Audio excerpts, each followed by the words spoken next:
It's time for Twig. This week in Google, Jeff Jarvis is out of town. He's in Milan, Italy. But don't worry, Stacey Higginbotham's here, and Kevin Tofel, formerly of Google. We'll talk about Google's testimony before Congress today on privacy. The brand new Oculus, it's pretty impressive for a very impressive price, and what Google might be announcing on October 9th. It's all coming up next on Twig. Netcasts you love. From people you trust. This is Twig. This is Twig. This week in Google, episode 475, recorded Wednesday, September 26th, 2018. The missiles are incoming. Poop. This episode of Twig is brought to you by ExpressVPN. Protect your online activity today. For 3 months free with a 1-year package, go to expressvpn.com/twig. And by CashFly. Make this the last month your CDN bill gives you a headache. Join the thousands of others, like me, who trust CashFly's reliable network.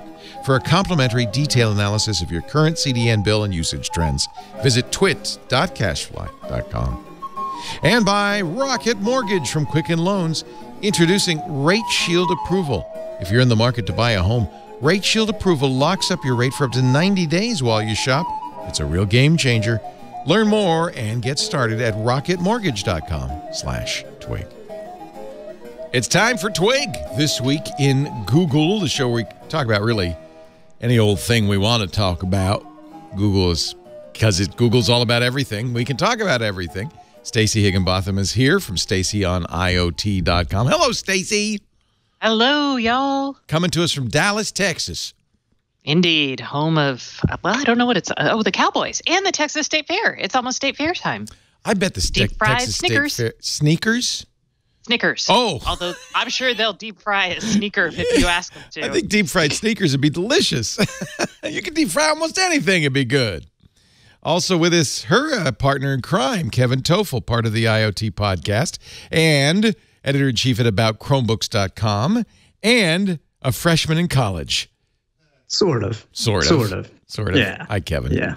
Great. Kevin was telling us before the show he's taken some courses at the local JC in computer science. That's really cool. Yeah. I mean, you know what? It's good, I think, to know how to code a little bit. I think everybody should at least try it. But you know what? If you like it, it's really like the best, most fun thing you could ever do. Absolutely. Yeah. I mean, 90% of what you make, you actually is broken, and then you spend the other 10% trying to fix. And it's honestly, if you like to problem solve and you're logically inclined, it's awesome. Oh, yeah, I love it. I recently learned what currying is and how to create specifications for functions using Lambda, because I'm all about functional programming. Functional programs, la la la la la.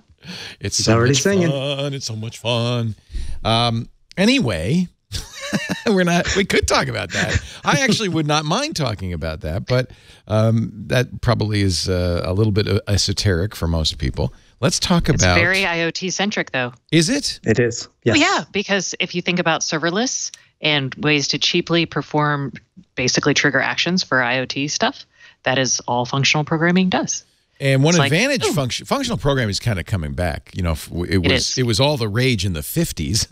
The 1950s, but it lost some of its gloss during the AI winter because, of course, Lisp was a big AI language, and people turned to imperative languages for their power, like C and C++.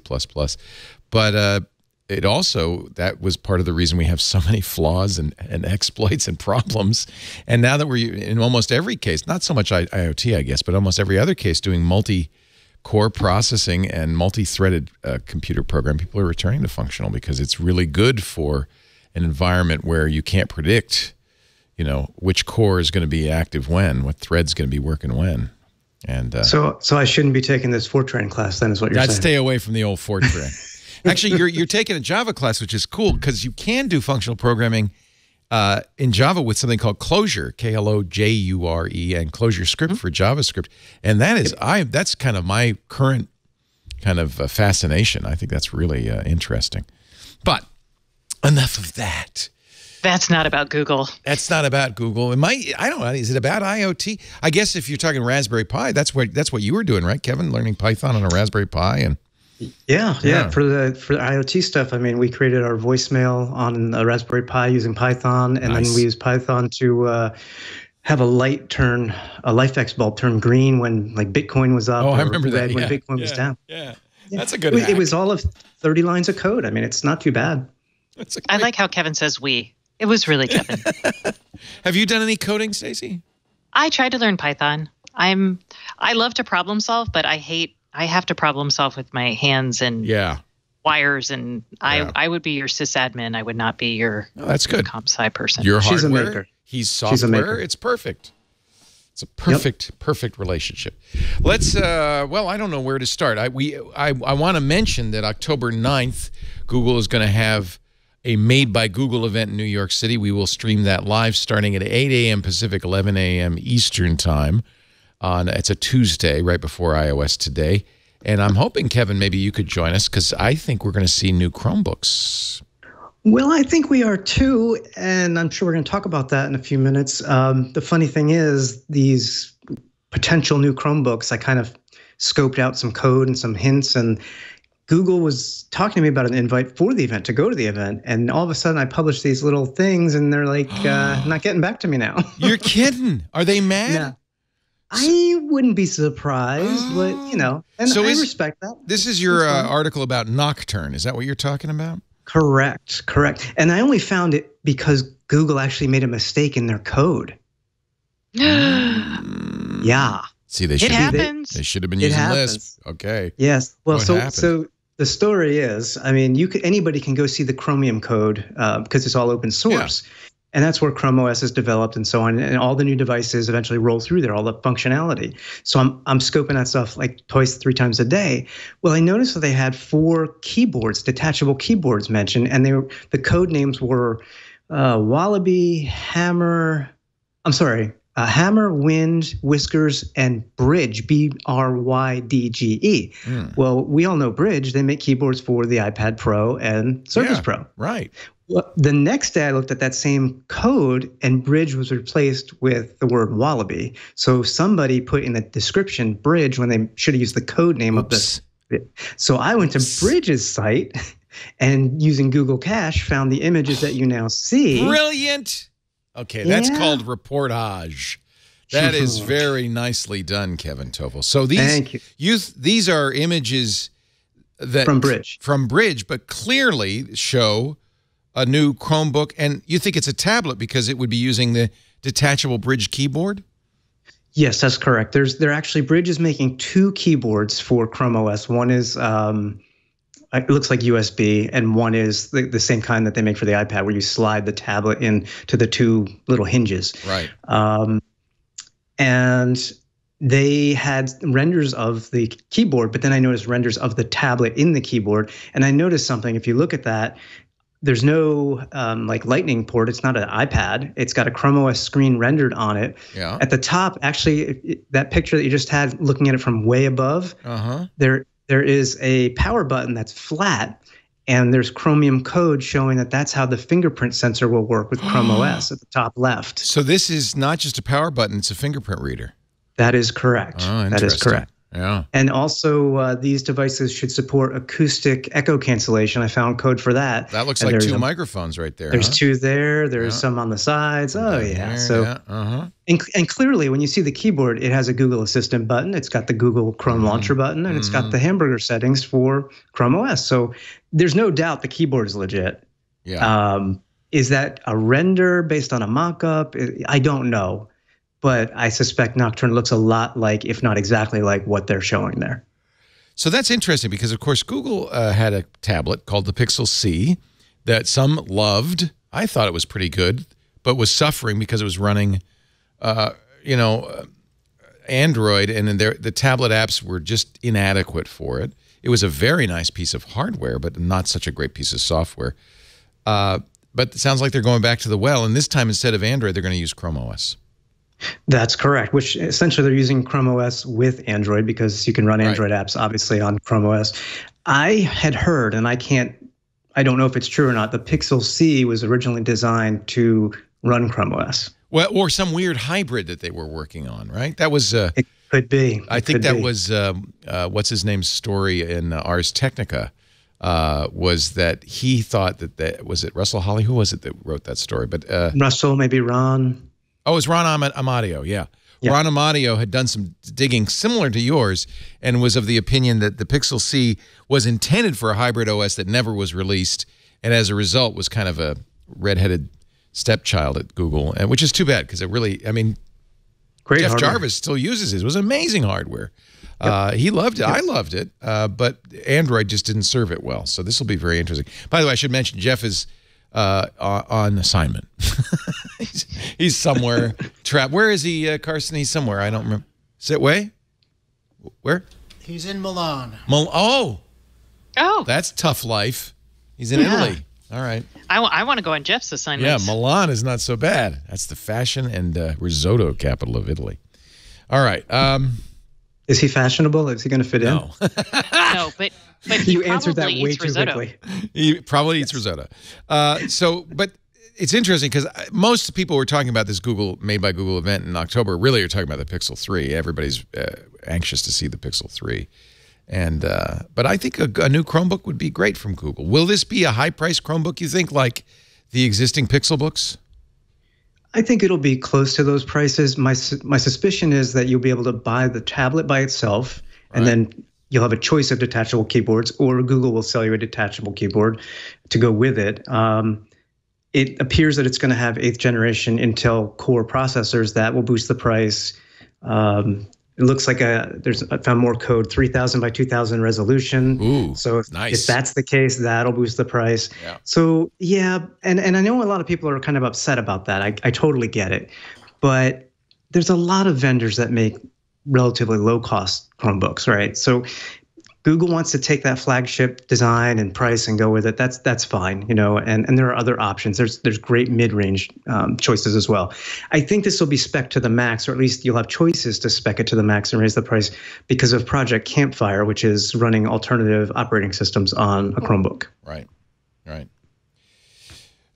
Google getting a little bit of heat. Chrome 69. We talked about this yesterday on Security Now, the latest version of Chrome. Logs you in to Chrome if you use any Google services, and people are worried, particularly security experts are worried that this means it's users' privacy be violated because Google will essentially know who you are as you use Chrome. Enterprises are upset about it too, but didn't they just say that they were going to fix this in 70? Coming out in October? The other shoe dropped because we talked about it yesterday. Today, Google announced, all right, we're going to fix this in the next version of Google Chrome 70. And I think that kind of underscores, I don't think Google really intended this to be an invasion of privacy. I think they thought this would be convenient for users, right? In fact, it's kind of how a lot of, like the iPhone works. You log into your Google account once on anything, the iPhone makes a note of it, and from then on, you're logged into all Google things as soon as you use them. That's kind of, I think, what most normal users want. But, you know, some experts said, well... I think they were trying to solve a real problem, and I commend them for that. Yeah. But the communication was awful because there really wasn't any. This was kind of like found out after 69. Yeah, exactly. So right there, that's a problem. And then obviously, and even in light of that, people will take it to the next step, saying, "Well, gee, you sign in, all of a sudden it might sync everything of yours back to Google or to this shared device, et cetera." And they said no, it would not be on. Yeah, but that's still, not the case. Sync doesn't automatically get turned on. You have to turn it on. Right.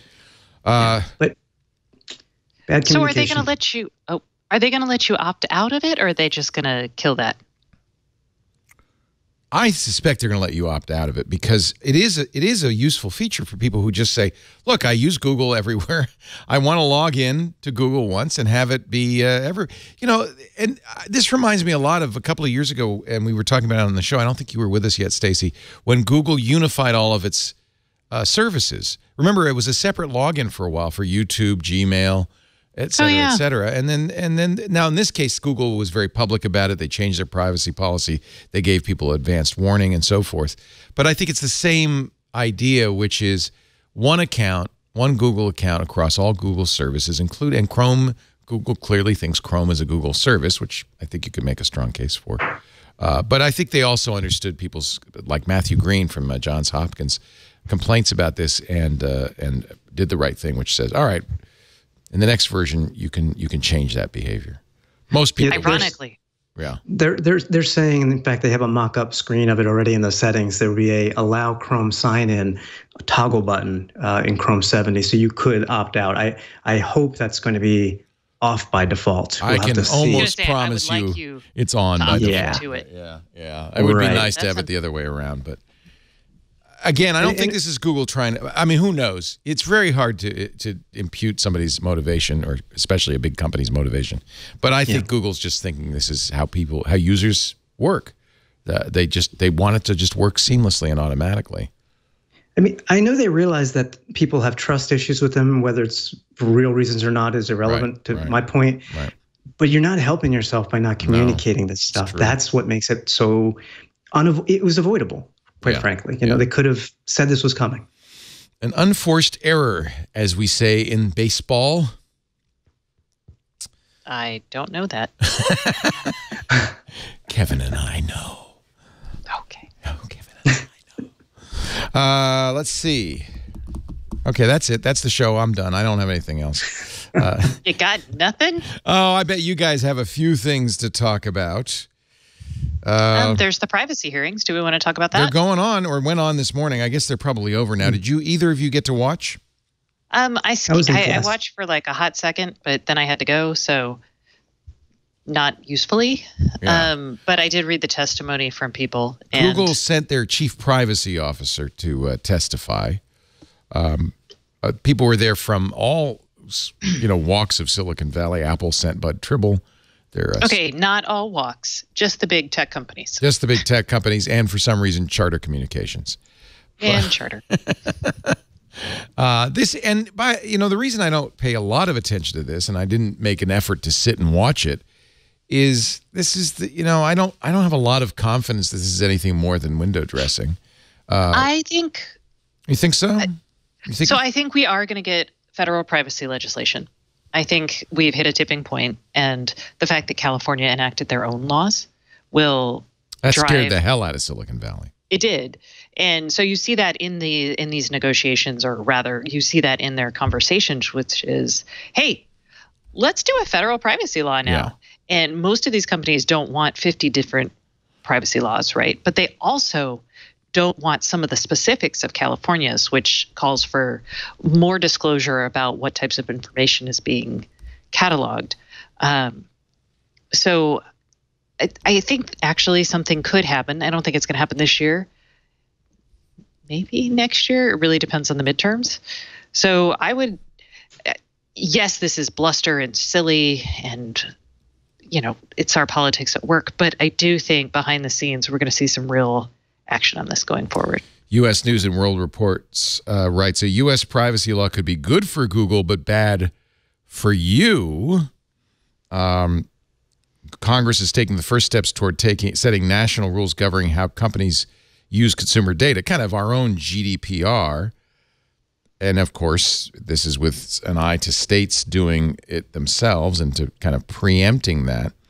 The reason U.S. News says it would be bad for you is because, of course, Amazon, AT&T, Apple, Google, Twitter are all going to lobby Congress hard to make sure that they get heard and that the privacy rules don't get too much in their way.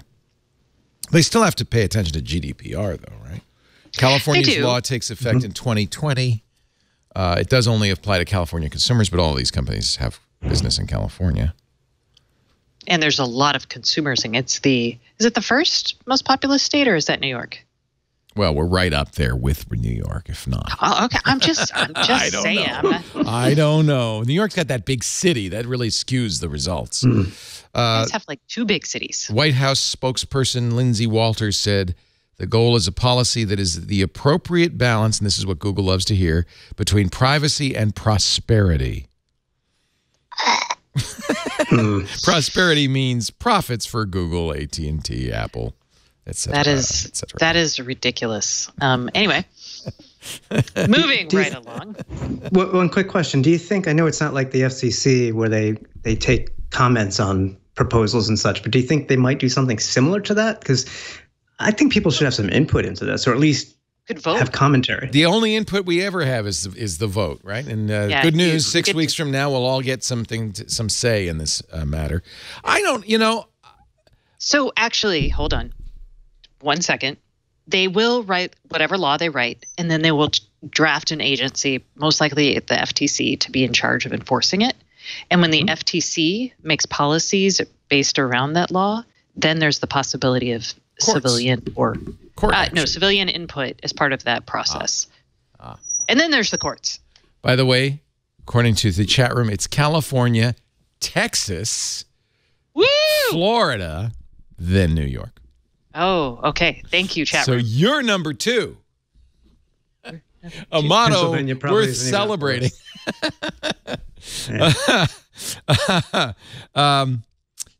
So I have to say, I don't mind this notion of let's balance commercial interests with public interests, because it is completely possible that if you utterly protect consumer privacy, that you're going to change the face of technology and of the internet, right? I mean, a lot of I'm okay with that in some ways. I feel like we have got this de facto internet good when we've seen a lot of times that I think changing the internet might not be a terrible idea. And I also would say you can roll things back. So I would be interested in some creative approaches towards thinking about privacy and how we legislate around this. I'm not going to have this knee jerk, it'll kill innovation. Right. And I'm also not going to have the knee jerk, you just got to regulate everything because otherwise Google is going to take over the world. I understand. I mean, there's no question in my mind that Google and Facebook particularly, but Google, Facebook, and many of these other companies are not exactly protecting our privacy. Is Apple? I mean, that's Apple's position. We care. Well, I would also bring in, I would bring in the data brokers. And, this is something that I think there was actually an article talking about this, but like when we look at like the Experian, was it Experian or Equifax? Equifax. The Equifax data breach, for example, looking at that kind of stuff, we should probably be involving them in any of this. Not to say that the tech guys, but if we're going to really talk about data privacy. Yeah. Because it really is companies like Equifax, TransUnion, Experian, the credit reporting companies, and then a vast number of names nobody knows that are doing marketing this. Companies. Yeah, that are gathering this information and selling it in the most outrageous manner. And so Google and Facebook get a lot of heat, but I've always said people are worried about Google. You should worry about your internet service provider. They know as much or more about you than Google does, and they are happily selling it off to the highest bidder without any regard to your interests. Yep. And law enforcement. No, and to third parties who then sell it to law enforcement. Right. Yep. Right. Yeah, so these are the things that I'm like, let's bring that in. Let's talk about that too. I think the conversation needs to be had. Clearly needs to be had. Oh, it should have been had when the FTC originally asked for it to be had back in 2014. Right. But that's okay. Right. I'm going to bet that this January at the Consumer Electronics Show, Stacey and I will hear a lot about this from the CEA people. Why? Because they're always, how do I want to say this? They almost feel like a lobbying group to me at times. Well, they are a lobbying group. They are a lobbying group. That's exactly what they are. That would explain it then. Kevin, your instincts are correct. You are correct, sir. All right, I'll take CES for 200. Because so that's why we always hear about regulatory or regulatory stuff every year at CES when we want to see what innovation there is, what devices there are, what services are coming, et cetera. I don't want to get bogged down in the politics of things at CES. Yeah. I, on the other hand, love getting bogged down in politics. You can take those meetings. I'm like, don't worry, Kevin. I would never torture you that way. Gary Shapiro on line 2 for you, Kevin. Gary's Book Club. Gary's Book Club. Let's take a little break. It's so fun to have you two. I always enjoy having Kevin and Tofel on with Stacey Higginbotham. They've known each other for a long time.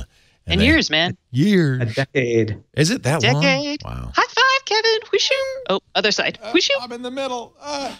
Here, wait a minute. You give it to me. I'll pass it along to Kevin. Bam. Boom. Boom. Oh, Kevin's like, no silliness. Huh? Oh, I don't. What? I'm balancing a dog on my lap. Whatever. He's new to podcasting. Give him a break. Actually, no, he's not, because Kevin and Stacey do, of course, the IoT podcast. What's the best place to get that show? The IoTpodcast.com, Apple, iTunes. Just look for IoT podcast. Actually, you have to look for the Internet of Things podcast. I should clarify. The Internet of Things. You know what? IoTpodcast.com. How about that? That works too. That's probably the best thing to do.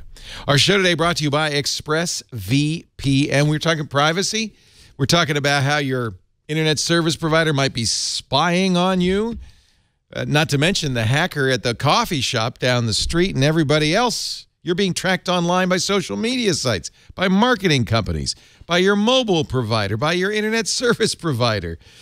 Not only can they record your browsing history, they often sell it to other corporations who want to profit from your information. Let's protect our privacy using ExpressVPN. It is the #1 most trusted VPN. And whenever I talk about VPNs, people are always asking which VPN. And I say ExpressVPN, people go, yeah, that's the one I use. People love ExpressVPN. They've got easy-to-use apps. They run seamlessly in the background of your computer, your phone, your tablet. They turn on with one click. They allow you to control how the VPN works.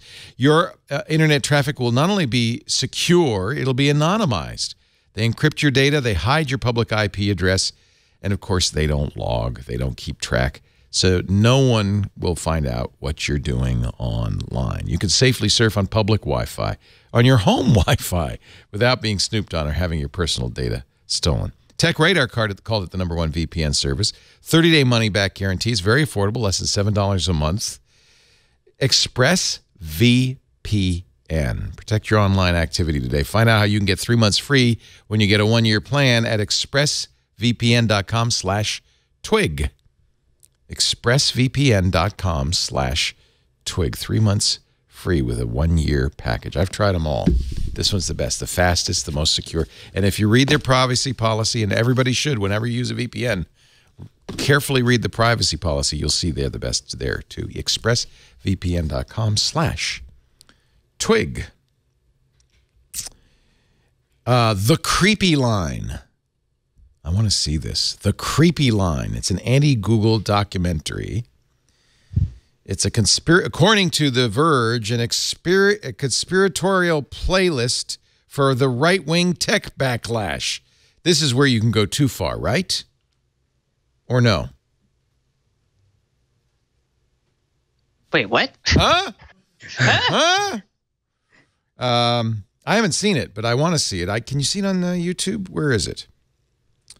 I haven't even heard of this. A new documentary claiming to expose the dark secrets behind two of the world's biggest tech empires, Google and Facebook. And by the way, The Verge says, and I haven't seen it, but The Verge says they basically treat Google and Facebook as interchangeable, which, of course, we know better. One of the things that they claim, Google tweaked its search algorithm to swing the 2016 election in Hillary Clinton's favor. Did that work? No, apparently not. Actually, yes, by popular vote. Oh, maybe it did work. It also repeats the claim that Silicon Valley is censoring American conservatives on web platforms. So this is the problem: is that you can go so far in the other direction that I think that's not fair either. I guess that's the counter argument to this notion that, well, we got to protect people's privacy. Let me see where you can see The Creepy Line. I'm just looking at it. Yeah, it premiered in New York City, okay. And they have not announced any full release details yet, so don't think we can see it yet. Can't see it. I think it's a clever title because I guess it goes back to Eric Schmidt saying, you know, there's a line that once we cross it, it gets creepy, and we try and go just to that line. Yeah. Right up to that line, says Eric. Poor Eric. He He really I don't know if it's because he was extra candid or what, but he would sometimes say things that just did not. He didn't help himself that much at certain times. Yeah. Unforced errors again. Another baseball analogy. Actually, Eric is in the news again this week.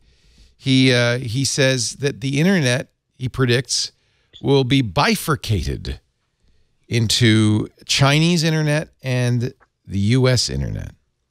It sort of is in a way, no? Oh, this guy's nuts that did this trailer. Oh, you're now watching the trailer for this? No, I'm reading about who's writing about it. The papers that are. It's weird that The Verge even talked about this, but the documentary guy is very, very much on the right, and this is very much. Well, and that's kind of the thing you have to. Yeah, you kind of have to be careful about because you can really play into. People's fears. That's what we were just doing here, Leo. Yes. Okay, yeah, no, we're not. Yeah, okay. So we don't want to go that far. Well, this guy clearly has an agenda. Also, what is that noise that is happening in the background? That's me, and I apologize. I'm using my laptop today because I wanted to show Mojave on MacBook Weekly, and it keeps dinging at me. And even though I've turned off the sound several times, it seems to be independently. You know, it's this damn touch bar. If you type I thought it was Kevin's water heater. Ding! Ah! I turned it off. Look, see, I'm turning it off. Oh, I guess I can't turn it off. I get it. Even though I'm pressing that button, it's still going through to the HDMI. I get it. Mac OS Mojave. Looks good. Mojave. You want to see the dark mode? You see the desert? Ooh, welcome to the desert. That, a little later today, will get dark. Anyway. I don't see how it happens because we all know the Earth is flat, but whatever. Yes. And that Hillary Clinton won the election, apparently, in 2016. Yeah. It's amazing. Let me see if I can just turn my sound off here. So the chat room says that the creepy line was written by the filmmakers of the conservative documentary Clinton Cash. Yes. I did it again. I did it again. Okay, now it's muted. Hands on your buzzers. All right, back we go. Facebook is giving advertisers access to your shadow contact information. The marvelous Kashmir Hill is at it again. Last week, she says, I ran an ad on Facebook that was targeted at one person. Alan Mislove, he's a computer science professor who studies how privacy works on social networks. He had a theory that Facebook is letting advertisers reach users with contact information collected surreptitiously. And so she said, I helped him test the theory by targeting him in a way Facebook had told me previously would not work. She used Mislove's landline number, a number he says I never gave Facebook, to create the ad, and he saw it within hours, even though Facebook shouldn't know that number. What's crazy, and okay, a lot of the story is crazy in like negative ways, but also the fact that Facebook was gathering, like if you used your real phone number for two-factor authentication, they were actually using that. And I'm like, that is using security in a way that is, I'm going to go with underhanded and pretty low. Yeah, I'd be pissed if I were a security researcher. I mean, Facebook had also done things with the app, and then they get caught, and they, as always with Facebook, said, "Oh God, we didn't mean to do that." Yeah, Facebook crosses the creepy line in a way like Google. I feel when they cross the creepy line, it's usually because they are not 100% sure where the creepy line is because they're engineering kind of focused. That's kind of my attitude. Yep. Facebook crosses that line in bold pursuit of profit and then denies it and backtracks and keeps pushing as far as they can. Well, that takes us to Kevin Systrom. Yes, because this is actually a little battle that's starting to rage now. Brian Acton. And Brian Acton. Kevin Systrom, of course, one of the creators of Instagram. Brian Acton, one of the creators of WhatsApp. Both said delete Facebook. I think. Well, I don't know if Kevin said that. Brian did famously when he left Facebook. He tweeted, delete, I think it's his time, delete Facebook. Kevin just quit he was made a billionaire several times over by the acquisition of Instagram. He quit this week, leaving Facebook, and leaving people with the impression that there was a little bit of a disagreement between Systrom and Zuckerberg.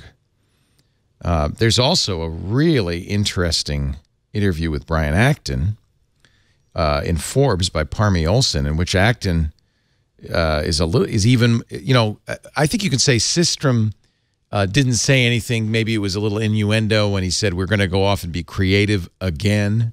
Kara Swisher pointed out that again sounded like a little bit of a elbow to Mark Zuckerberg.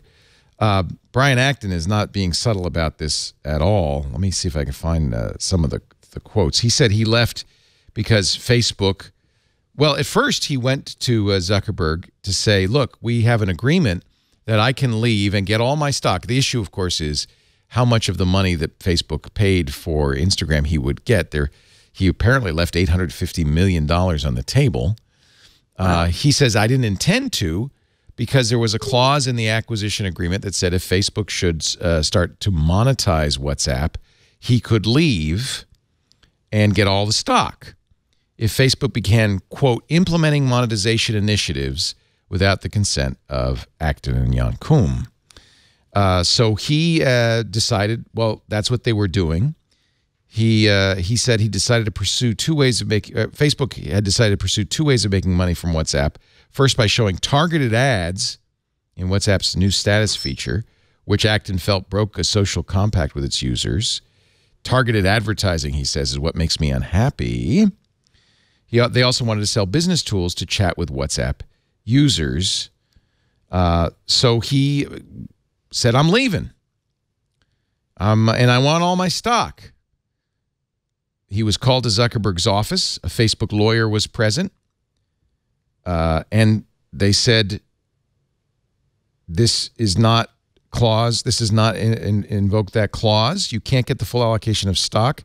WhatsApp had only been exploring monetization initiatives, not implementing them.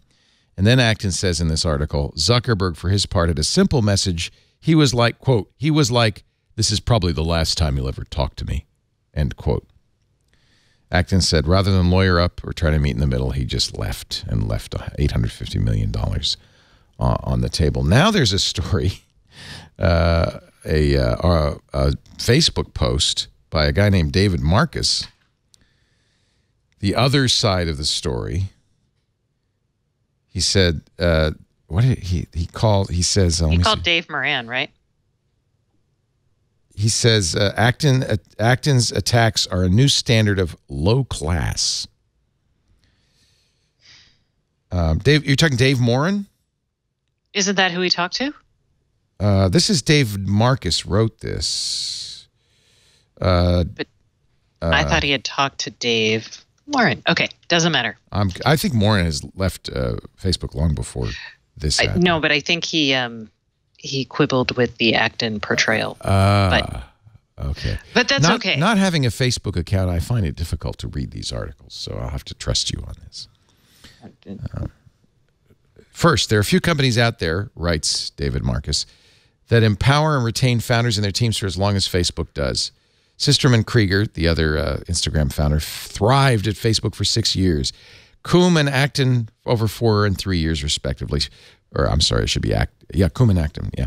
For some of them, Facebook is a place they did their best work.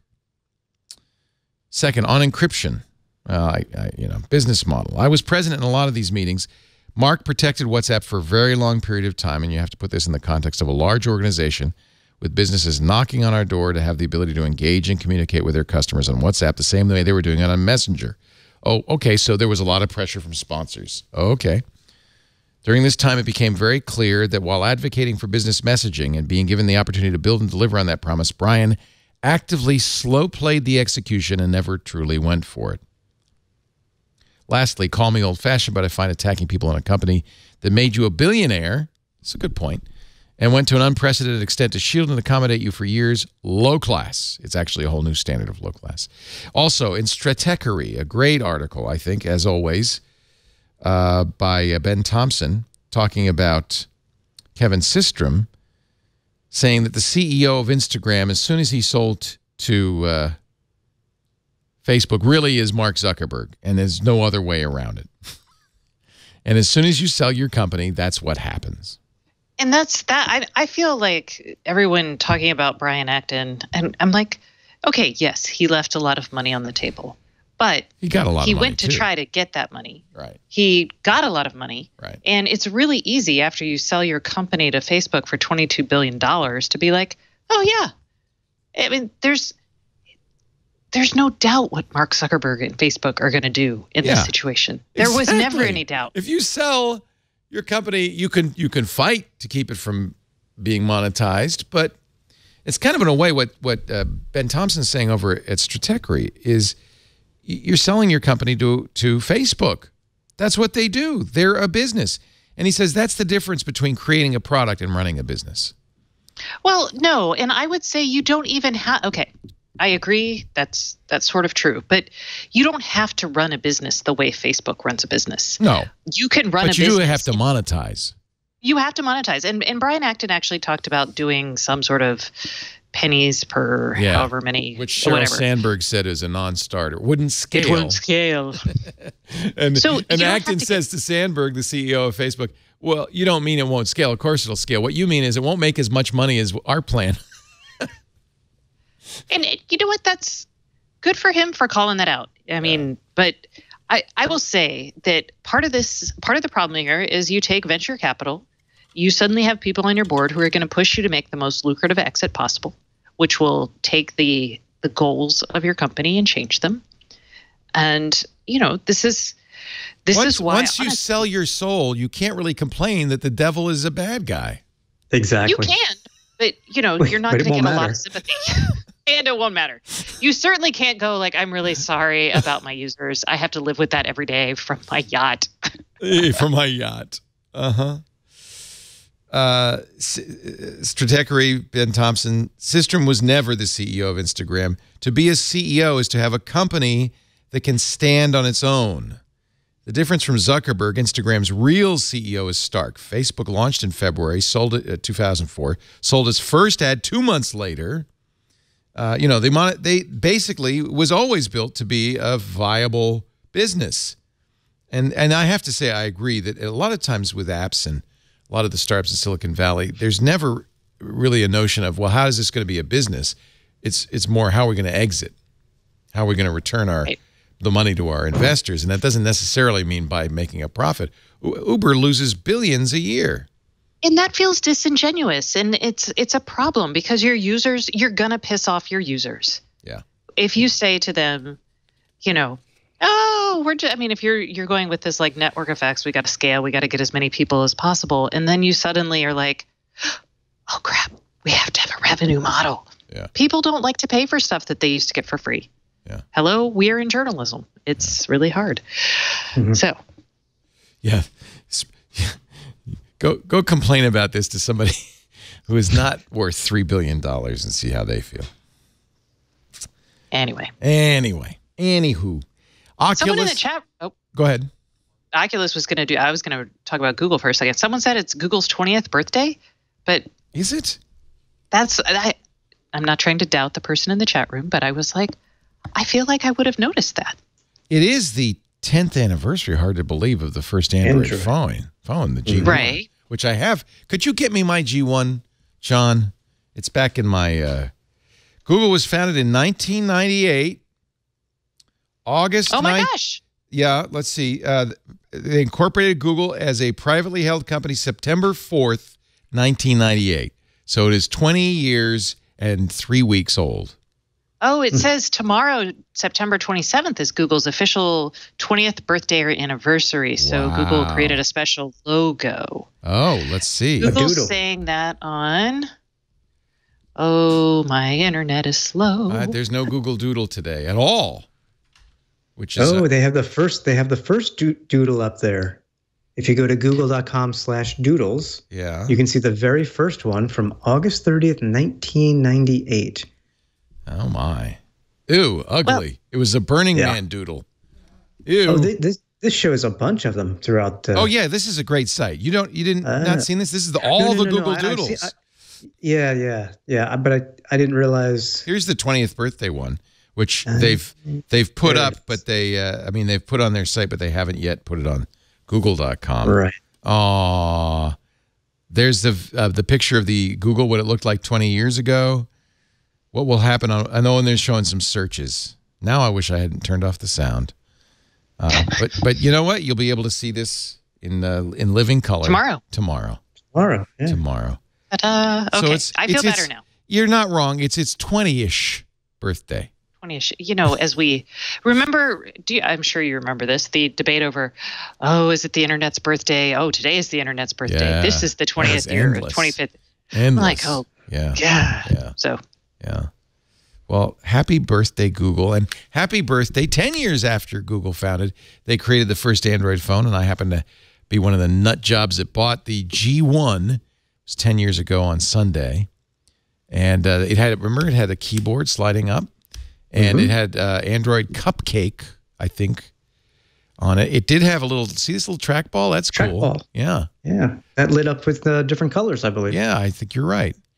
It had a phone button. Remember, phones in those days had a physical phone button, a physical home button, the trackball, a back button, and a hanging up button, but most conspicuously lacked a headphone jack. Nope. They invented that, you know. This is before media was played on your phone. They did have a camera, though. Look at that. This was very disappointing because the hardware just didn't live up to Android's promise, and so Android really was sluggish on this and not. Yeah, I think a lot of that has to do with the original hardware was going to be very BlackBerry-like in a sense, with a yeah.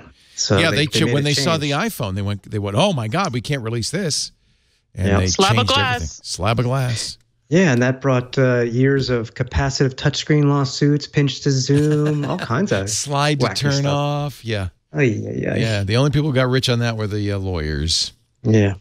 Android was pretty hideous back then, though, I got to say. It's come a long way, baby. Absolutely. Yeah. Let's take a little break. More to come. Kevin Tofel, Stacey Higginbotham.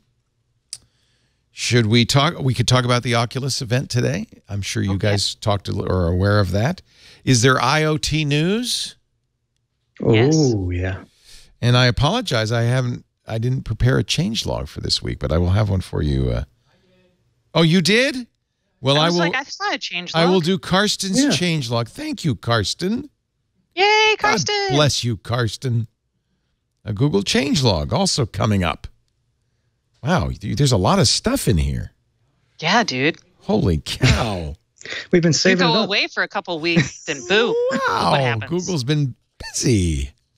Our show today brought to you by, literally, CacheFly. If you've downloaded any of our shows over the last 10 years, you've downloaded it from CacheFly. And CacheFly is exactly what you want in infrastructure. Invisible, right? No problems. Downloads fast, right?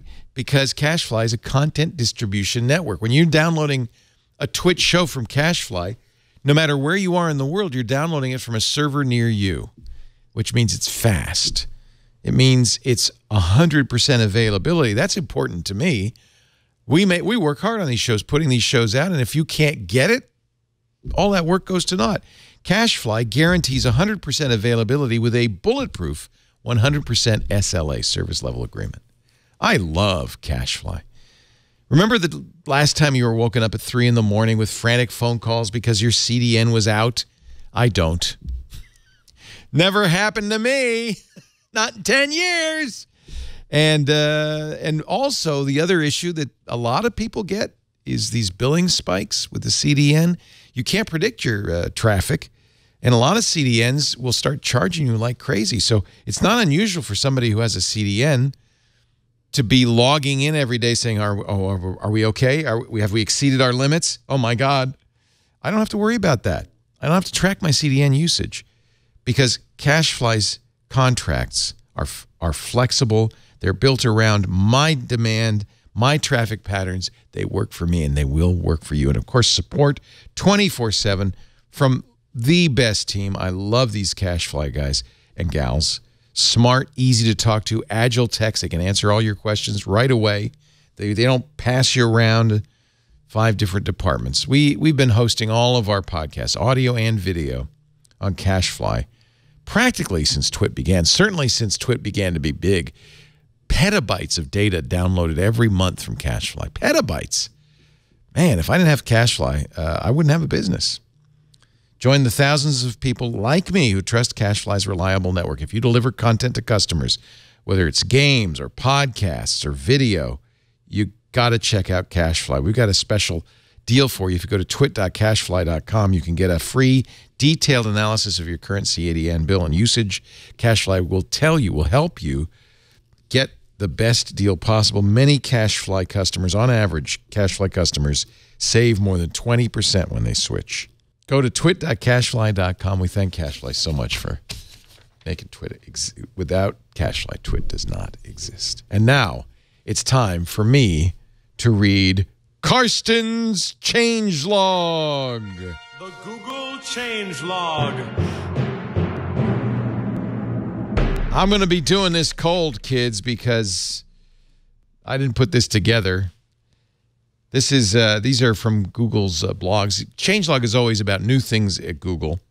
And this is a post that's kind of celebrating Google's 20th, helping you along your search journeys. Nick Fox, who's Vice President of Product and Design, Search and Assistant at Google, talking about new features, things like the ability to retrace your searches through activity cards. This is a new activity card you'll see. They don't call it Google Now anymore, do they? No. What do they call it? I think it's been called the feed for a while, but the next item on the changelog will tell you what the new name is. It's got a new name, but you know what I'm talking about, those activity cards. This is, and by the way, I love it that Google has to, and they do have to do this, put in fine print, only you can see these. Don't worry. We're not. I find that comforting, actually. Yeah, of course it is. Sometimes it's like, oh, I'm looking up city name or something, and it's like, you're flying there tomorrow. And I'm like, Jesus, does everyone know? This is the related activity cards. They say, we're intelligently showing you this card only when it's useful. It won't appear for every search. And, of course, you have full control of it. You can remove results from your history. They have something. Yes. It's all about context. I love, I was a fan of Google Now. I'm still a fan. I use it all the time. And when I got a new iPhone, of course, the first thing I do is put Google on it. Google Assistant. Mine went away. I know. You have to put it on again. No. No? I was just complaining about this with Kevin. Wait a minute. Mine, I think it's because I'm logged in maybe as my Google Apps account, but I no longer have and I'm really upset because I loved it. And now I can't even use Google. I'm like, hey, Google, when's my next flight? And it's like, oh, you should totally enable the assistant. And I'm like, I thought I did. So I go and hit the button. Let me ask Cortana. I'll find out. So now I'm having to ask Madam A, and she is not nearly as smart about these things. That's what Google's doing. They're just making you appreciate them, and then they'll come back next time. But I don't. I have chosen the corporate web services over all of its context-based tool services because basically I need everything to be the same on my calendar. Yep. This is Jeff Jarvis's years-long complaint. I know. I sound like Jeff. I'm just whining. Technopanic. It's completely reasonable. And I guess because Twit uses G Suite, I mean, my twit.tv email address is a G Suite address, but I just don't use it because I want, my Google Now cards or whatever they call them these days. And I want the assistant. You pull up the assistant, and it has all that information, the useful information. There's a new thing, too, called collections. You'll find this in search to help you keep track of content you visited. Dynamic organization of search results. Makes it a little easier for you to figure out, how all this stuff is related. There's a new topic layer. Boy, they have been busy. There's a new topic layer in the knowledge graph. It's built by analyzing all the content that exists on the web for a given topic and then develops hundreds and thousands of subtopics. Just what you need. Let's see. Introducing, it's not Now, it's called Discover. A new name and look. It's Google Now, only it's called Discover. New topic headers. New icon, too. New icon. Where does this show up? In the Google app? I know on Android you just slide right? Let me see. Wait a minute. I have my Pixel Yes, here. mine's now blank. I miss it so much. It's completely blank? It's completely blank. Let's see if I can show you. That's horrid. It is. It's so frustrating. I'm going to confirm that it's blank before I show you so it doesn't like tell you anything. Yeah. Okay. Watch it work. So here's my phone. Yeah. Swipe right. No. Oh, other way. Wrong right. Other way. Wrong right, Stacey. What the what? That's like crazy. You have no life. Now watch. Exactly. I'm gonna swipe. I'm gonna swipe right. Oh, look at this.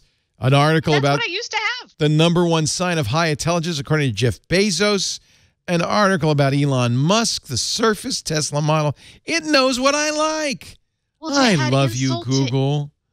Insult to injury, you guys. Now I have to use Google News, and I swear to God, no matter how much I try to customize it, my stories are all celebrity crap. Oh, I know. I hate that. I'm so mad. Calm down, Jeff. Calm down. So somebody in the chat room said, instead of swiping right, Google swiped your life. Oh. It used to be so convenient. It'd be like, hey, you're going to be in this place. This is going to be the weather. Here's some news you'd like on the Internet of Things. And now I feel like stupid. I love this. It even shows me our podcasts. It knows here's a Security Now show. Latest Google leak. It even knows I'm doing Twig. Latest Google leak seems to confirm rumored Pixel stand wireless charger. See? Yes, I get. Are you ready for this? Elijah Wood spotted riding a scooter in Austin. Star Wars VR series. Vader Immortal coming. I don't care. It knows you live in Texas. Let me just see what I get. I like Google News. I get the Kavanaugh story. I get CNN, 24 hours, Star Wars. Oh, I'm getting it. Vader Immortal. You're getting it too. Yeah. Okay. Jet Pie slams cities and towns as the FCC erases $2 billion in local fees. Tesla knows I likes Tesla. Android at 10. Mark Judge's former girlfriend. I don't know. Oh, you know, I've been in Europe for 3 weeks. I don't know what's going on, and actually I'm much happier not knowing what's going on. Oh my gosh! Although I will tell you that Google just told me that Hanson, the Mbop guys, have a staggering 12 kids between them. That's a lot of Mbopping. Wow, that is a lot of kids. However, I would much rather had something on the FCC's new 5G order because I have strong feelings about it. That would be interesting. Yeah. Stacey, you might have to redo your interests, wipe it. Something's gone wrong. Something's gone very wrong. I'm constantly telling it to stop showing me sports stuff and entertainment stuff. But it's like, every now and then you click on something and you're like, oh, I should not have clicked on that. And then Google's like, I will record. Oh, got you. Got you. You may deny it, but we know you're interested in Hanson. Were you signed into Chrome? Possibly, yes. Probably.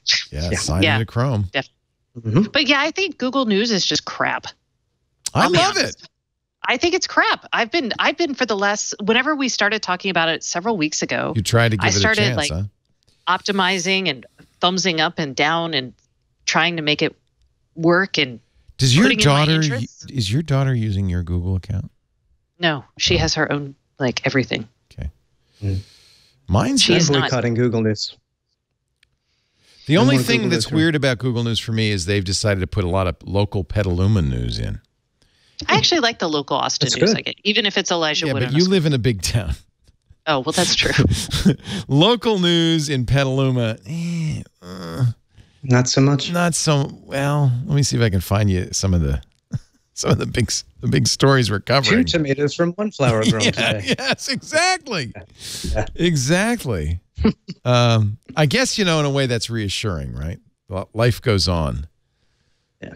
But, But it's funny because when when I'm traveling, this was my only source of news pretty much.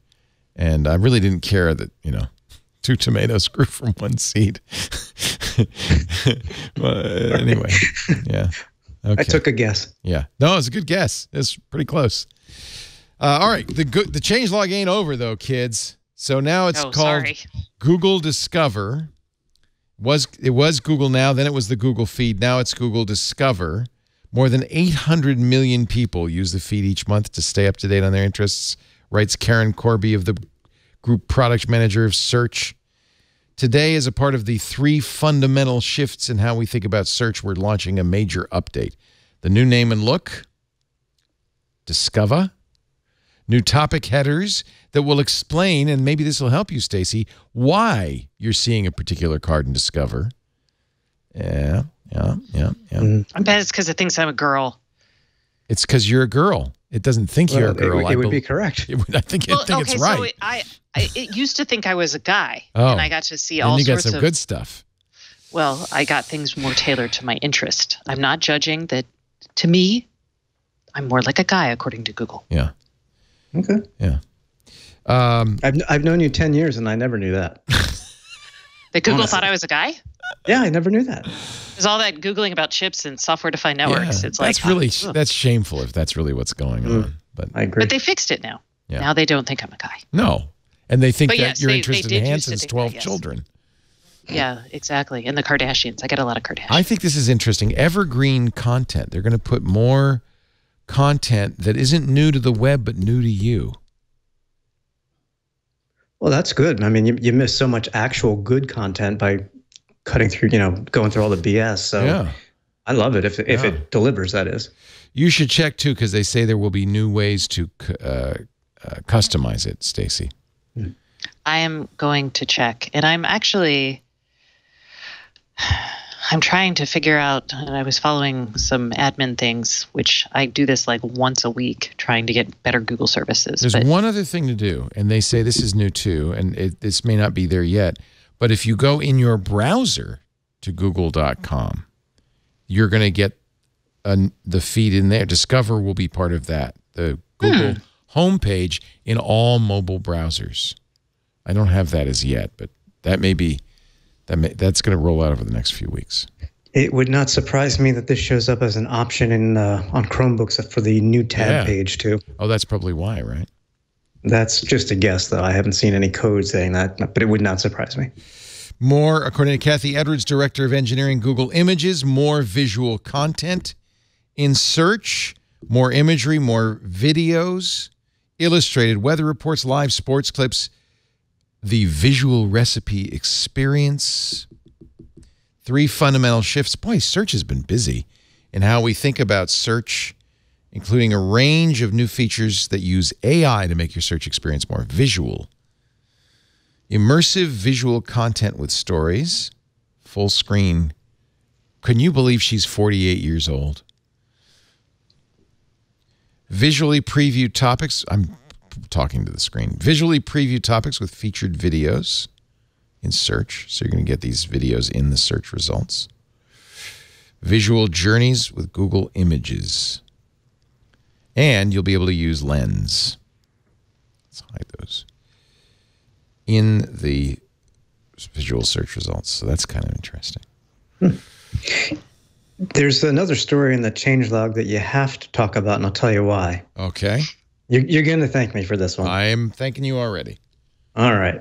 The Safety Center, helping you stay safe online, which quietly was published about 6 days ago. But if you look very closely, you can scroll down there. Yeah. Don't even read the article. Don't even read it. Just scroll down. What do you see there? I'm trying to get rid of this show. I hate this show. Yeah, no, I'm not a fan of that it's not now. It's not going away. It's just I'm clicking it, and it's Hi, Joe. Yes, no. It's because life would be better if you wouldn't use Safari, Leo. I'll tell you what. You could always right click on the image and open it in a new tab because it's the image that I want to point out. Is it this image in particular? It is. It is. All right. Well, let's take a look at that image in a brand new tab. It's a Chromebook Pixel. Is it? Isn't it? I don't know. Are the Pixelbook bezels that small? Oh, no, they're not. No, they're not. And in fact, I believe the image name is Pixelbook_2. Ooh. You tell me if it is. Actually, it's Pixelbook _1. Ah, they maybe have changed it. Maybe they changed it because they didn't want you to think this is the Pixelbook 2. Well, too late for them because I wrote it up yesterday on my slate. Whoops. Which explains, again, why I haven't heard about that invite coming up. You're not going to get that invite. You keep this up. That's really interesting. Or it could just be a modified screenshot, right? Let's talk about that for a second, because the marketing people would have done that. And guess who worked in marketing at Google for Android and Chrome? Oh, that would be me. You have to go through like 20 layers of approvals and reviews to get something put on that site. Really? I know that for a fact. Oh, absolutely. PR, legal, product team. Oh, yeah. I remember you complaining about that. I know that for a fact because Kevin discussed how frustrated he sometimes I remember felt that. about it. Yeah. Yeah. Well, you should hear me when I'm not speaking to however many people are listening to the show talking about this. But anyway, they don't make mistakes like that. Interesting. And on top of that, the leaked ads, which may or may not be true, all had a Pixelbook with minimal bezels just like that. So I'm thinking they're kind of at this point trolling us because everything is getting leaked about the October 9th event. Interesting. And I think that's what is happening. That's the only probably visual change you'll see on the outside. And then the internals will be beefed up with the latest gen processors, et cetera. Maybe, Kevin, here's a conspiracy theory. Maybe they really like you and want your site to do well. It's about Chromebooks.com, you guys. Oh, we should have mentioned that. You're right, Stacey. About Chromebooks.com. About Chromebooks.com. It's all about Chromebooks.com. I wish we had mentioned that at least, once. Thank you, Stacey. I'm just saying. It's one thing for me to suck at marketing myself. It's another thing entirely for me not to help you guys do well. I will market Kevin to the ends of the earth. Yes, I'm like, will. quality content from Kevin. Yes, she will. It's about Chromebooks.com. Well, but this content came from Google themselves, so it's got to be legit, right? Other changelog news. They're really making me not use Safari. That's what this is all about because half the page is hidden by related articles.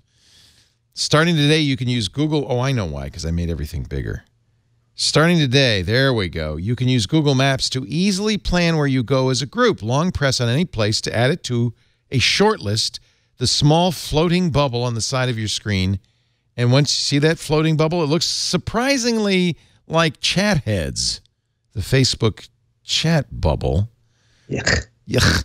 Once you've added places, you can quickly share the list with your friends on any messaging platform. Add or remove additional places or vote together in Google Maps. So that's cool. You can just basically you're aggregating locations together into a little bubble, which you can then share. Nice. The group planning feature starts rolling out on Android and iOS this week. To get started, download the Google Maps app or update it from the Play Store or App Store. And finally, in the changelog, the things you'll find. Congratulations. Today is your day. You're off to great pages. You're off and away. You have brains in your head and fingers on your hands. You can search for whatever you doesn't scan. You can search for whatever and see where it lands. You're on your own with an empty white box. Roll a dice, flip a coin if you're feeling lucky or not. Doesn't rhyme. You'll spin around pages, do a barrel roll with care. About anagram, you'll say, did you mean? Isn't right there? With your head full of brains and your hands full of fingers, you're too smart to tap any Super Mario box figures. By the way, all of these are links. If you do not find... What? No, okay, keep going. See, I'll click on a link. See, it brought me to Super Mario box figures. Barrel roll? We've seen this before. You ready? Hold on to your hat. We're going to do a barrel roll. Maybe if I hit it again. It doesn't do it anymore. But they link to it. That's so weird. And if you do not find links that you want to click on, then go back to the start, type again, and hashtag search on. But searchers beware, we've hidden more things. So this is basically a tribute or an insult, depending on your point of view, to Dr. Seuss. And in it, links to all sorts of Easter eggs in Google. So this is really a great, really great page if you want to find all the crazy stuff. I'm playing Breakout right now. Yes. It's so funny that you said that. It's exactly what I clicked on. Yep. It turns into an Atari Breakout with the image search of Atari Breakout. Isn't that hysterical? I used to have that on my TI 65 or 63 graphing calculator. 64A. 64. Okay. Calculator. Yeah. Nice. Zerg rushes? Mm-hmm. What's a Zerg? Oh. Look, there's Zergs rushing. All the O's are taking over my... They're eating up... Oh, my God. They're eating the search results. This is fun. So, this is a what you should do probably is, it's on the Google keyword blog. Search for the things you'll find. And you'll get the poem. But in the poem are links to a lot of Google Easter eggs over the years. This must also be part of the celebration of 20 years. It's a nice showcase, and I have to say, for all the complaints that people may have about Google trying to control the web with AMP and certain codecs and all that, they still do some really cool things to show off standardized features in HTML and so on. So, it's nice to see this. They're fun. Google's fun. That they are. It's a fun company.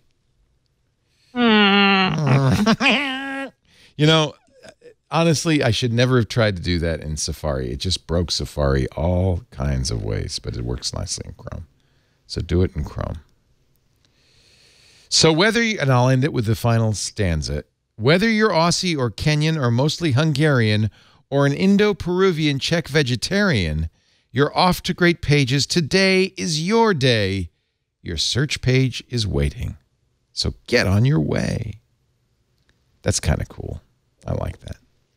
I hope they paid Dr. Seuss's estate something. Nah. Nah. And that's the Google changelog.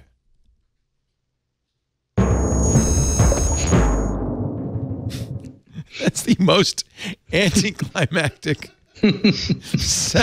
bumper ever. It's like, we got to add. That's going to be my ringtone. Boom, boom, boom. It's almost as bad as da da da da. The Price is Right. Thank you for doing that, Karsten. In my absence, Karsten continued with the Google changelog tradition. New York Times is suing the FCC, saying it hid evidence of Russian meddling in net neutrality repeal. Wow. What is the Times standing in this? I mean, I don't understand. They made a FOIA request in June. I was going to say, did they answer the FOIA stuff?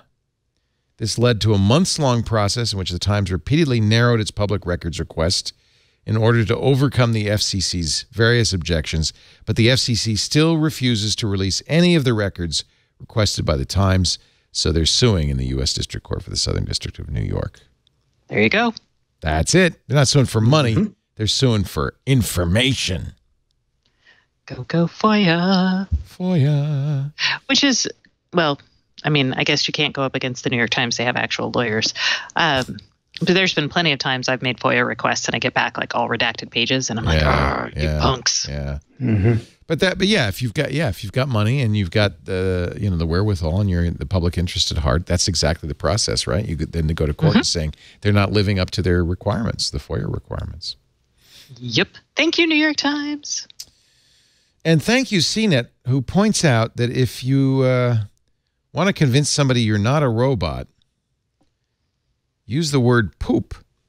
I use that word all the time. Oh, poop. I do. That is a phrase that often I say. Researchers at the University of Pennsylvania and the Massachusetts Institute of Technology tried to create something they called the minimal Turing test. They asked themselves a question. If you could use only one word to convince a human you weren't a robot, what word would you choose? Well, that's interesting. They had 1,000 participants. 400 words were suggested. The most commonly suggested words related to concepts most people think an AI might not understand, like love or soul, compassion or mercy, or swear words. One curious choice made by a number of people, according to CNET, please.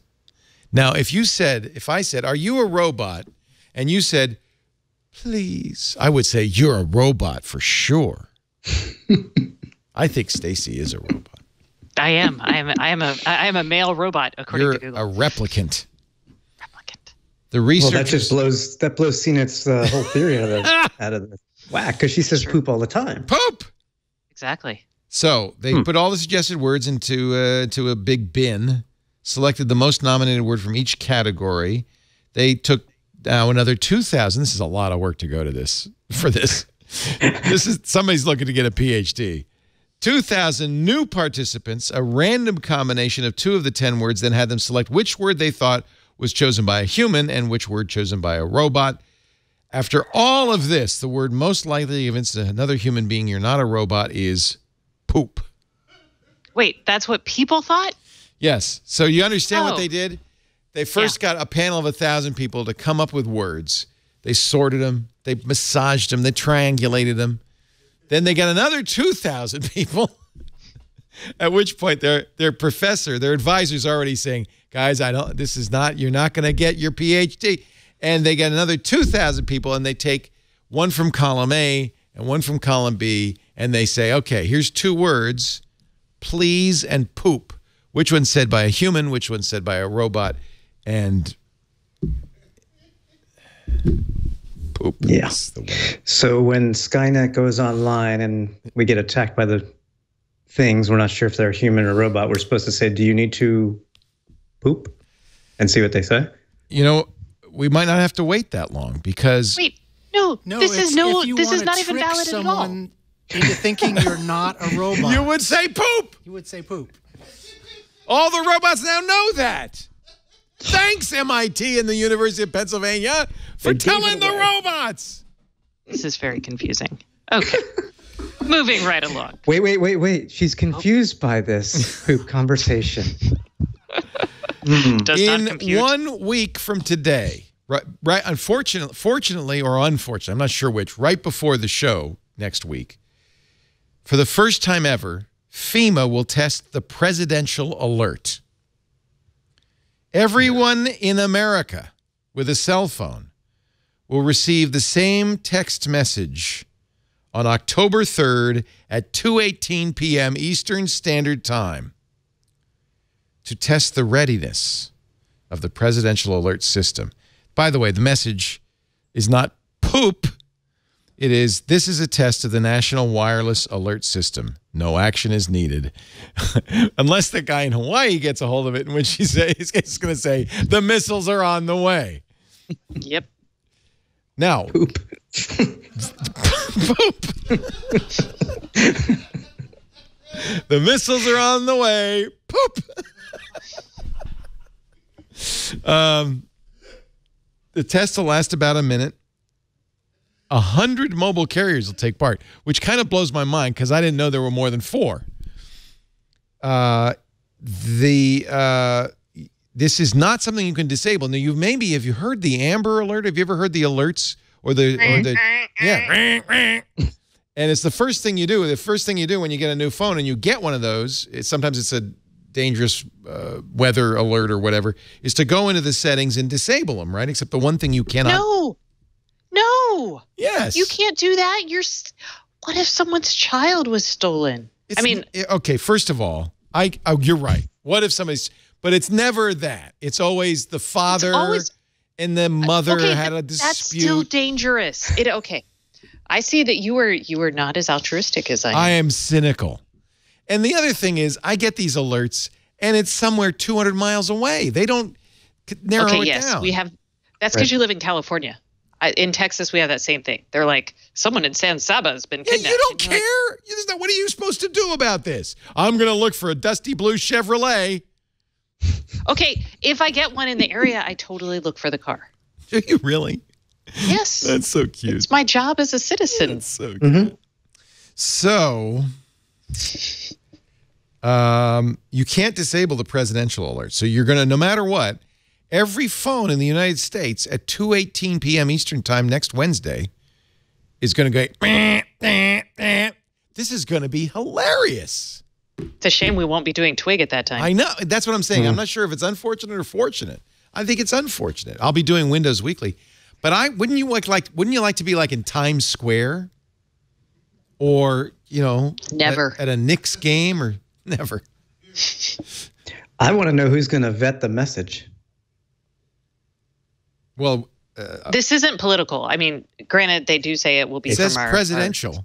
It is presidential. Okay, but it is not. It's unprecedented. They've never done this before. But it is something that we've been working for years. Well, it happened after the flooding. They said, well, we've never used this system. We probably should try it just to see if it works. It's complicated. It's like a test of the emergency broadcast system. Just like that, or they now call it the EAS, the Emergency Alert System. But I was out running. This is related, trust me. I was out running yesterday, and we had massive thunderstorms, and my weather app gets the National Weather Service alerts. And I left the phone behind because I was running with an Apple Watch, which has LTE.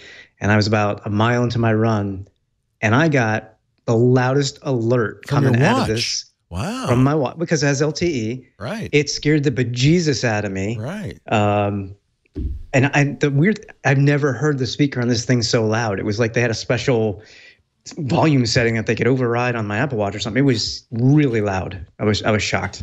So it's like a back door to the volume. Incidentally, could be. And I don't want to give anybody ideas, but if you're North Korea and you were thinking about attacking the United States, 2:18 p.m. on Wednesday would be a great time to do it. Because we'd all go, oh no, that's the test. That's the missiles are incoming. Yeah. Poop. In fact, if you're Kim Jong-il, I would add poop to that message, just to really throw them. For some reason, when does daylight savings time end? Saving time end. Isn't it like November, the first weekend in November? Unaccountably, this announcement from FEMA says it will end at 2:18 p.m. Eastern Standard Time next week. So what time is that really? So it's going to be an hour long? I don't know what it doesn't. Turn my watch off. No, I'm sorry. That was a mistake in the FEMA announcement. Says EDT. So actually, the FEMA announcement says 2:18, and then there's an EAS alert at 2:20. So the whole place is gonna go crazy.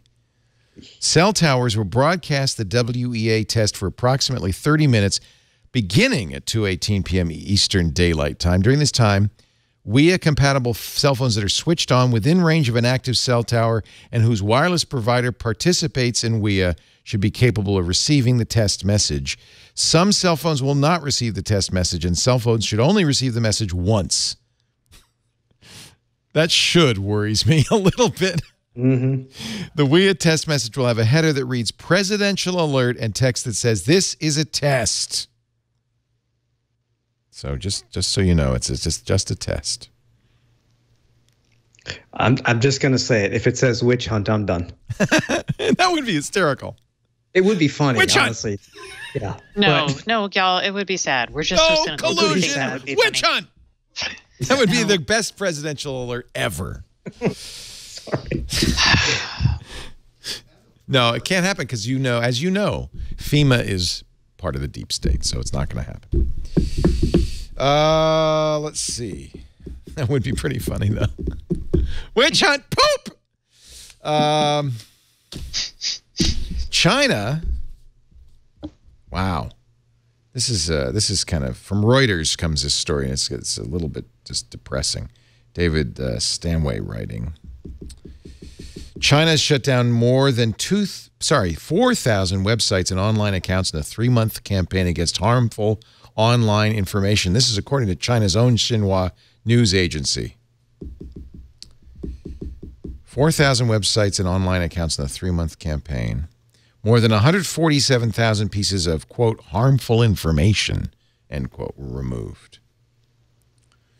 The campaign targeted content in online fiction that spread improper values, vulgarity, and obscenity, as well as content that infringed on copyright.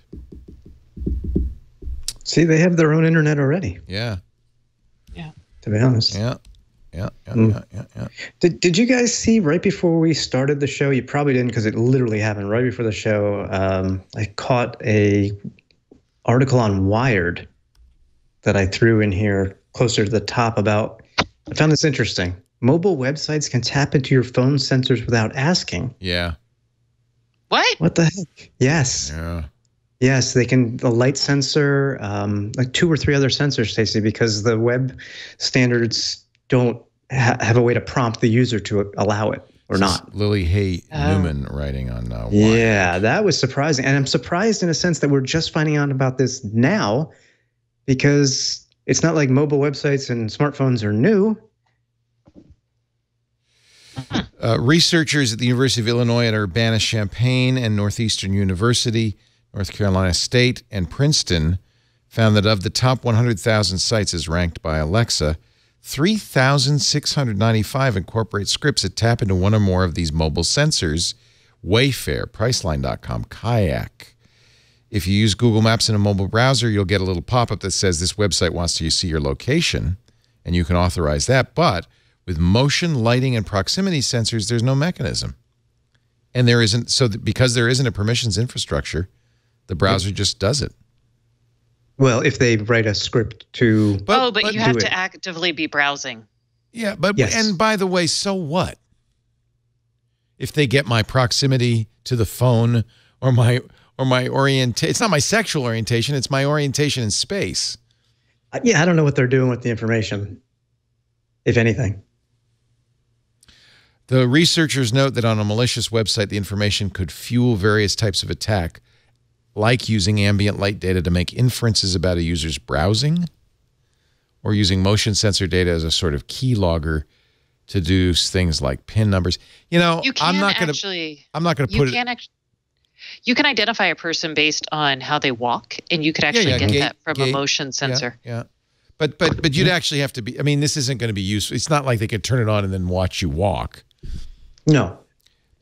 I guess the point is that this is something people should be aware of, because we know that the bad guys are really kind of amazing at how they can extract information from the skimpiest of resources, it seems. I was thinking how it's more important to use this to say, hey, these pieces of glass that you have collect a lot of information and can leak a lot of information about you. That's exactly the truth. Yeah. So Oculus had an event, and they announced a bunch of new things at their VR developers conference, Oculus Connect. There is a new Oculus in town, the Oculus Quest.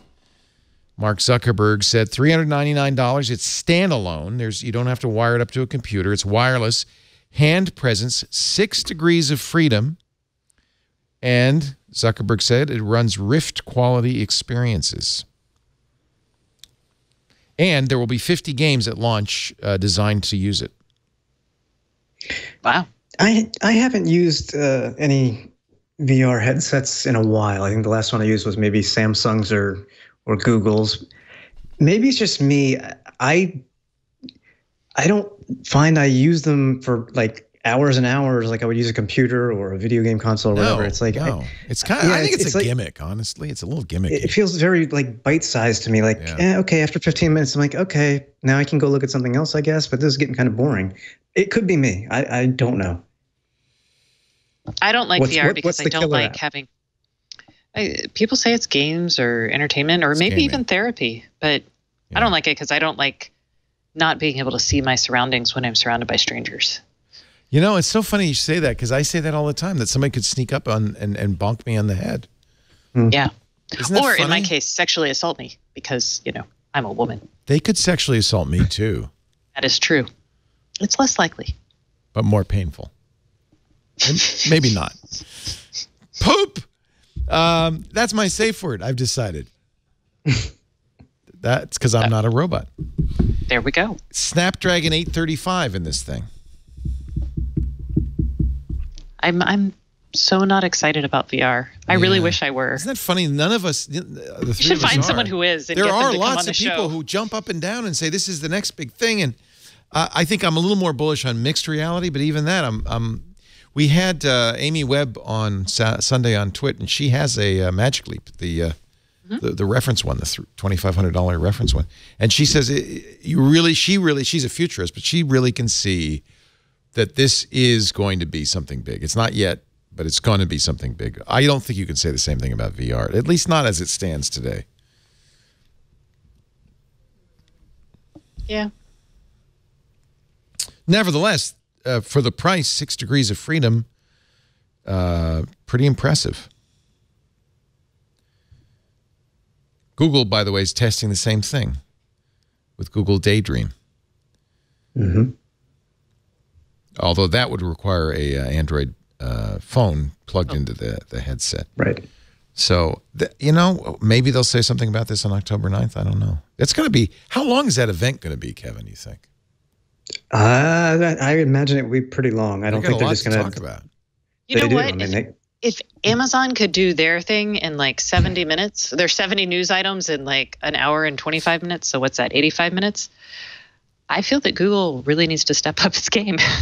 So I wasn't here for the Amazon announcements. I was there for the Amazon. Yeah, this is right up your guys' alley. What do you think? There was a lot. And I think that Amazon basically articulated the clearest vision for a smart home that's actually smart.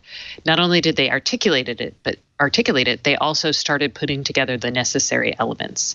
So things like getting devices on the network easily, things like voice, like organizing your rooms by voice, things like hunches that are going to say like, hey, you just told me good night, but it looks like you left a light on.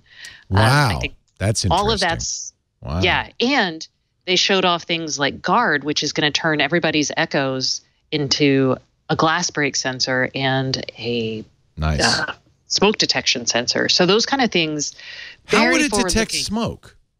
It listens for your smoke detector. Oh, so you still have a smoke detector. So it detects your smoke detector. Yeah, it's actually a smoke detector. Yeah, okay. Got it. Yeah, and then they launched it's a module, Wi-Fi Bluetooth module that's pre-certified, which is a big deal. So you don't have to go to the FCC and all the other agencies. You pop that into your device and you can build something like that $30 Amazon wall clock they showed off. That's really neat. Sorry. Subscribe to that while you're at it there, Karsten. And subscribe they to that so we never see it again. They include a bunch of costs as well with that, right? They do. Well, they include cloud connection costs. So that means if you buy that module, you don't pay for cloud costs. Now, it doesn't say how far that goes. I'm imagining you can't like create a video camera, pop that in, and freeload on Amazon. That's pretty amazing, though. So how much is the hardware? Right now it's in developer preview, so we don't know. But you can sign up and get a board. It's on an Arduino. Oh, wow, it's pretty cool.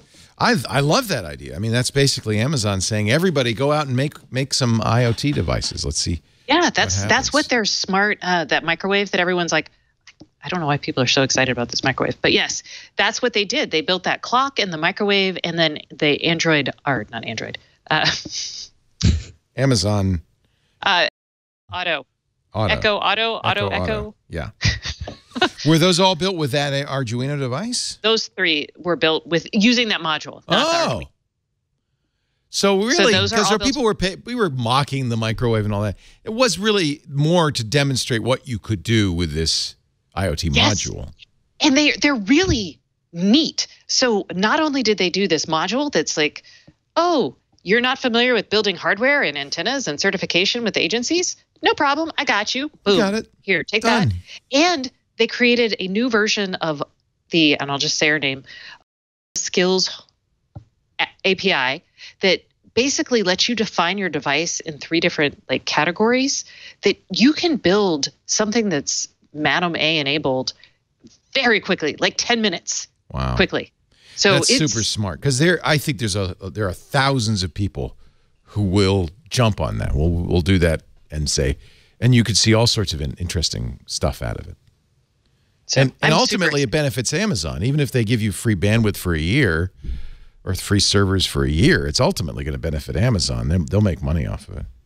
So we were talking about this on Twitter on Sunday, and I'm curious what you two think. Does Jeff Bezos have a grand overarching vision? He's not talking about it, but in his head.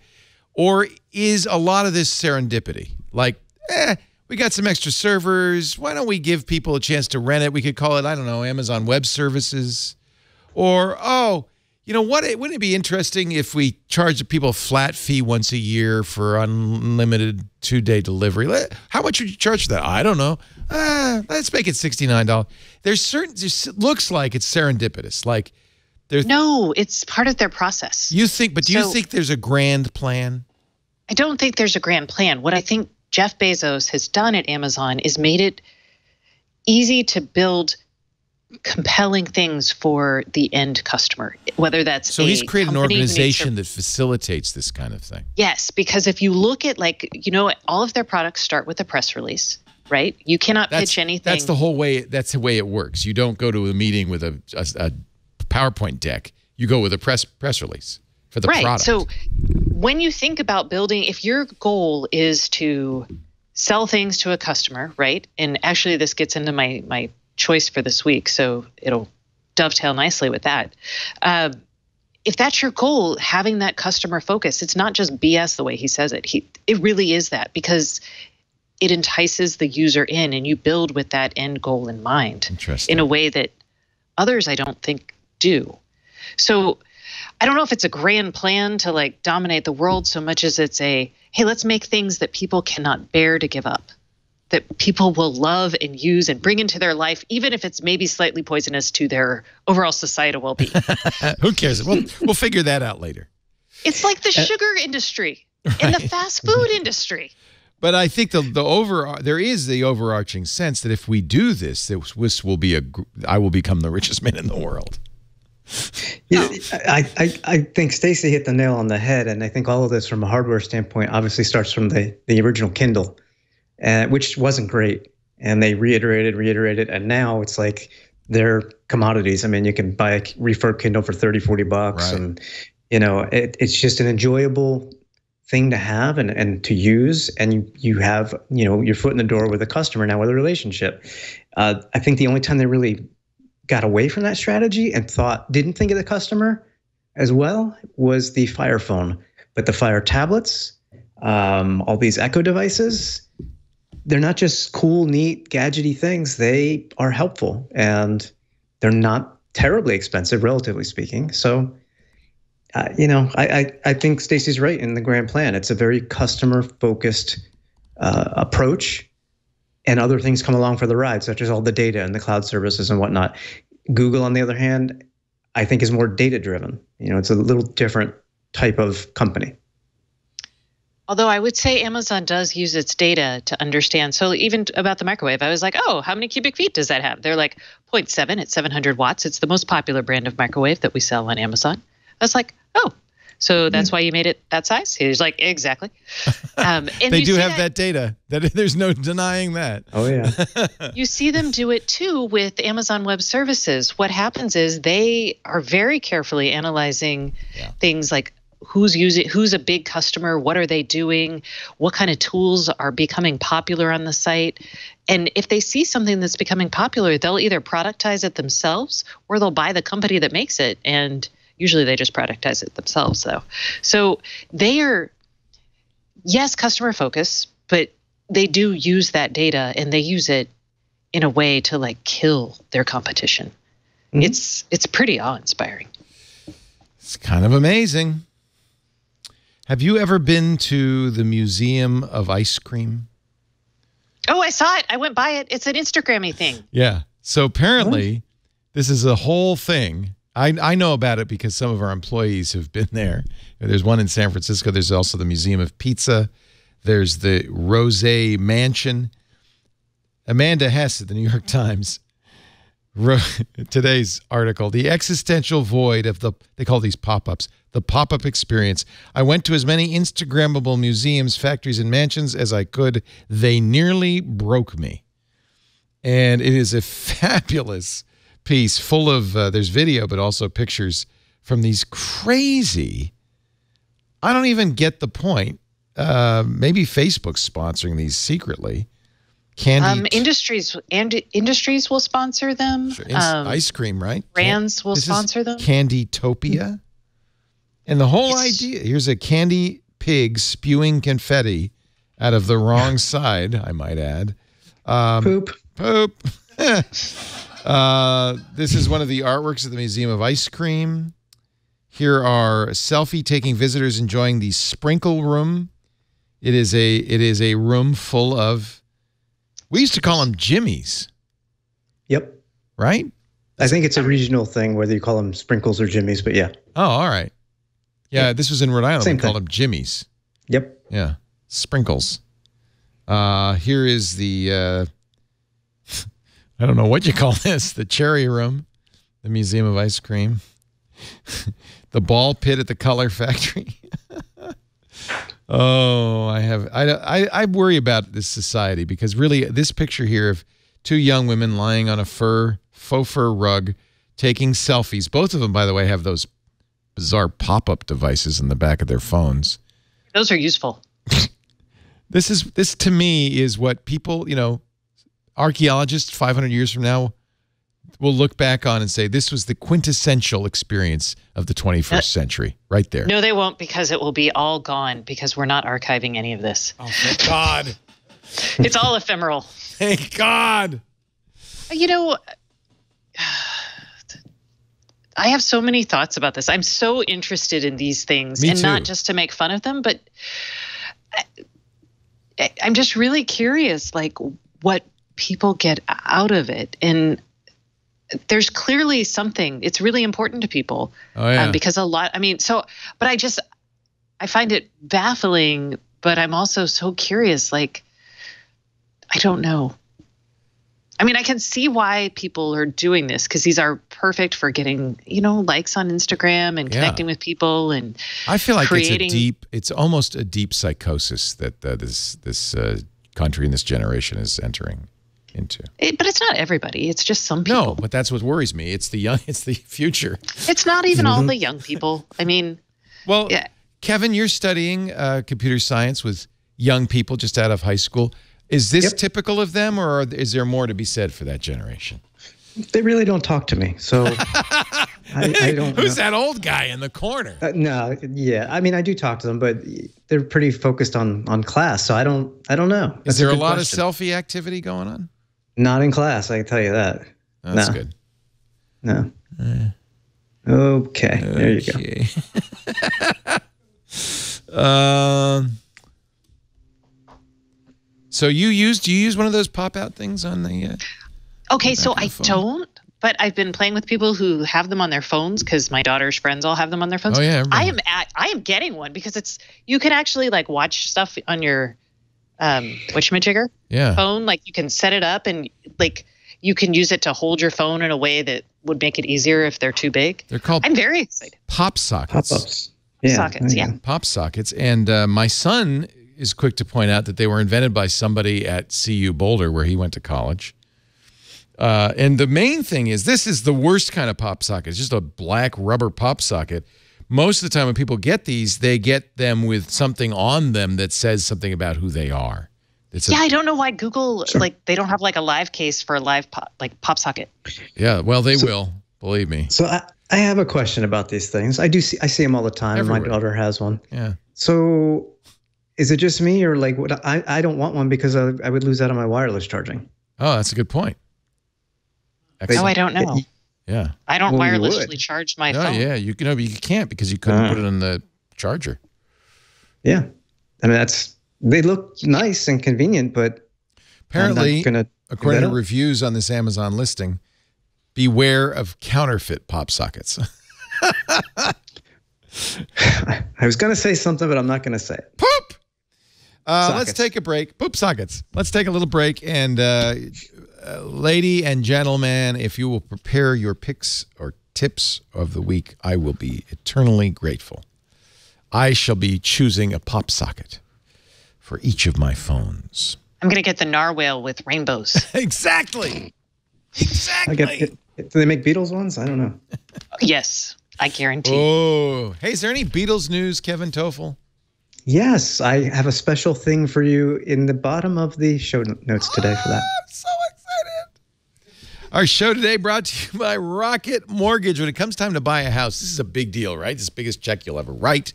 It's something you and your family are going to live in for a long, long time. And it can be a little anxious. It's certainly not something you want to be rushed into or feel rushed or anxious about the process. You want to be able to pick the right house, right? But as most of us, you're going to have to get a loan. You're going to have to go and the last thing you want to do is go to a bank and, get all dressed up, try to look prosperous. And, the banks don't want to lend money to anybody who needs it. So you got to look like you don't need the loan, but I'm going to do you a favor and I'll take the money. Then you fill out a big, 20-page application, much of which will involve calling banks saying, you have my statement from 2010, or former employers that you may not even get along that well with saying, I need to get some pay stubs from you, please. All of this just to get a loan. It's crazy. That's why Quicken Loans, the #1 lender in the country, #1 in volume, but that's because they're #1 in our hearts, #1 in customer satisfaction, 8 years in a row, according to J.D. Power for mortgage origination. Since 2010, they created something to take the anxiety, the stress, the pressure out of buying a home loan. They call it Rocket Mortgage. Rocket Mortgage, yeah, you know we've talked about this before. It's an entirely online mortgage approval process. You don't have to go to the bank. You don't have to fill out a long application. You can do the whole thing on your phone if you want. And they call it the Power Buying Process. It's got 3 steps. The first step, the pre-qualified approval step, takes usually under 10 minutes, just a few minutes. They ask a few simple questions. You get that pre-qualified approval. Then, within 24 hours, Quicken Loans will verify your income, your assets, and your credit, and they'll give you verified approval. That means, essentially, you're like a cash buyer. When you go to buy a house, when you go to make an offer, the seller looks at you as if you've got the cash, because you do. You're verified. You even get a letter if you want. Look, I'm verified. I've got approval. That's nice. But then the third step kicks in. Once you're verified, you qualify for the all-new, exclusive Rate Shield approval. They lock your rate up for up to 90 days while you shop. So there's no pressure because, you know, rates are going up. And that's a big deal. Even a quarter-point interest rate increase over 30 years cost you tens of thousands of dollars. You don't want to have the pressure, oh, we gotta buy this house. It's not perfect, but if we wait any longer, it could cost us thousands of dollars more. But you don't have to. With Rate Shield approval, you know what your rate's going to be for up to 90 days. If the rates go up, your rate stays the same. Oh, here's the good part, though. If rates go down, your rate drops. So it's a win-win. It's exactly why Quicken Loans is America's largest mortgage lender and best. To get started, it's simple. You just go to rocketmortgage.com/twig. Rocketmortgage.com/twig. Rate Shield approval is only valid on certain 30-year purchase transactions. Additional conditions or exclusions may apply based on Quicken Loans data in comparison to public data records. Equal housing lender, licensed in all 50 states, NMLSconsumeraccess.org, number 3030. It's rocketmortgage.com/twig, rocketmortgage.com/twig. This has been a fun twig. Ooh, I just found my pop socket. Yeah? What'd you find? What is it? I'm going to go with the blood marble. That looks nice. See, but you can show your band. You could show your team. You can, blood marble. You sure you don't want opal? Blood marble. Iridescent snake? You know, I was actually looking at opal and the Really Mermaid, but I decided blood marble. Deathly Hallows, glitter, rainbow showers, blue nebula, marble chic. Nebula was. That was the contender. Checker black, New York Yankees. Banana Republican. I don't know.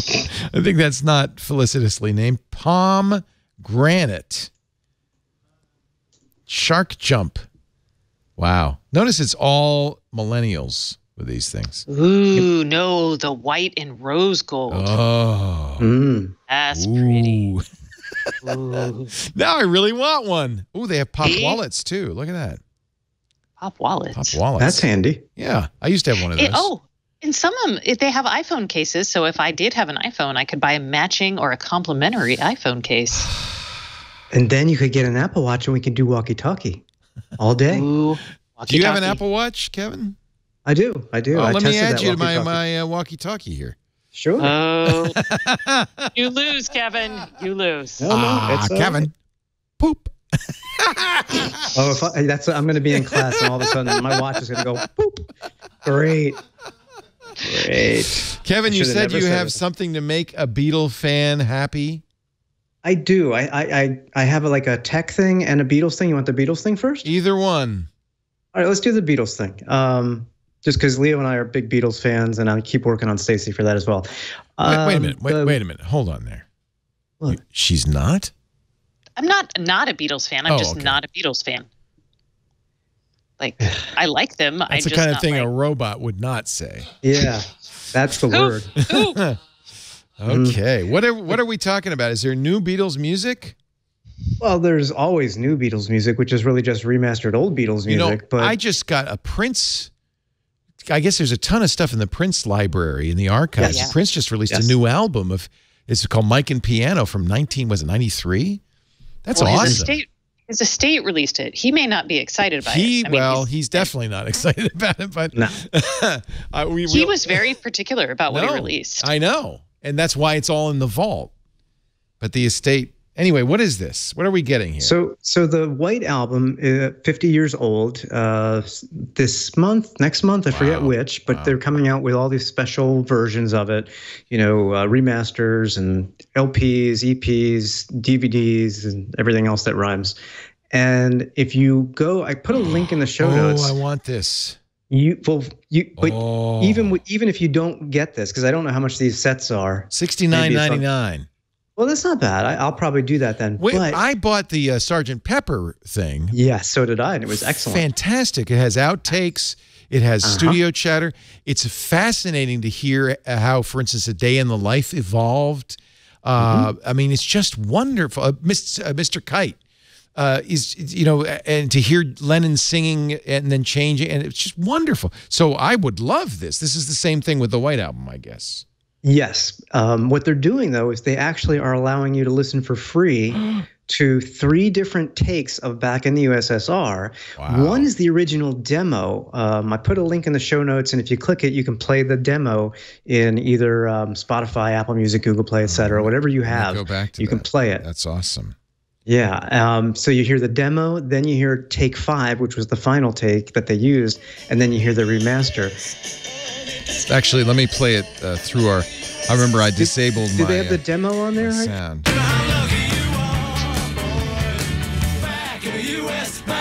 That's the release version. 2018 That's the release mix. version. Let's go down here. Let me see if I can find. Here's the Escher demo. Is that the one? That's the one. And it's amazing how the song has evolved from demo. There you go. Oh my God! This is for a Beatles fan. Actually, anybody interested in music and the process, to hear these first takes, it's so great. It's fantastic. Yep. This is Lennon. And here's Paul, I think. Yeah.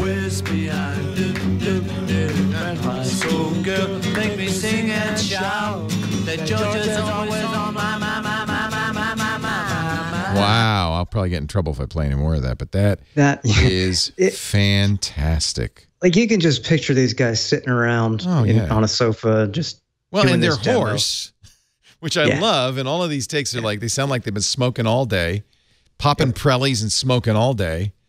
Wow, that's great. They're Prellies. Oh, ask Kevin. 5 hours and 26 minutes. Poop. Prellies are the uppers that they were all hopped up on. They brought back from World War II by British servicemen. I don't know what was. They were probably methamphetamines, but John and mostly John took a lot of Prellies in the early days. This is all from that most recent biography. When is the second volume of that coming out? By the way, Tune In, Turn On. I don't know. Did you read the Beatles Tune In? I did read the Beatles Tune In. Oh, I thought it was fantastic. Excellent. I've read every one of them. Of every one of the Beatles things. Volume 1 was all these years. Mark Levison. When is Volume 2 coming out? That's my question. I'm going to be dead by the time Volume 3 comes out, because it's taken like 5 years between each volume. There's so much information they have to collate and put together, and they want to do it right. So I get it. Yeah. Oh no, I get it too. It's definitive. Yep. What is your other pick? Now we're going to hear my sound all day. One of our IoT podcast listeners reached out to us just today on Twitter. Just today. And told us, just today, imagine that, on the internet. They mentioned something called Pi-hole, which sounds rude. Oh, yeah, I did not know about. Oh yeah, I did not know about the Pi-hole. But if you get yourself a cheapy Raspberry Pi, get $30, $35, whatever, and you go to the GitHub for Pi-hole, you can download software that is an ad blocker network wide in your home. And it just looks awesome. There's a web interface. I actually have a spare LED counter here. I might hook that up to the Pi and see if it can show me how many ads it's blocked just for a little IoT project. But yeah, Pi-hole, did not know about it. So that is a wonderful tip that we got from one of our listeners. Twit.tv/KH355, episode 355 of the Know-How Show. We'll show you how to make your own Pi-hole with Father Robert Balasair and Patrick Delahanty. Yeah. Excellent. Yeah, and this was based on a Pi 3B, one of the newer Raspberry Pis, but it's still only $35. It's pretty cool. Right. Pretty darn cool. Good choice. Stacey?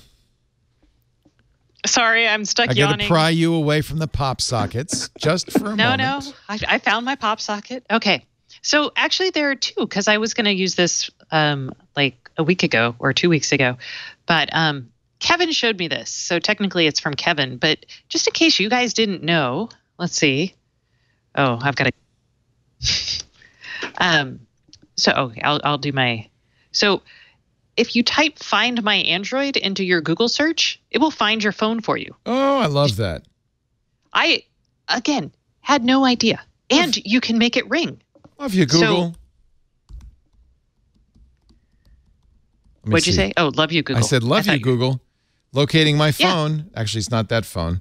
The problem is I have quite a few Android devices. Let's find my current Android device. Oh, it's right here. It's right here. Now watch. Oh, it's ringing right now. I think it's going to ring. I'll just press that button. Boom. That's my ringtone. That's not. Look at that.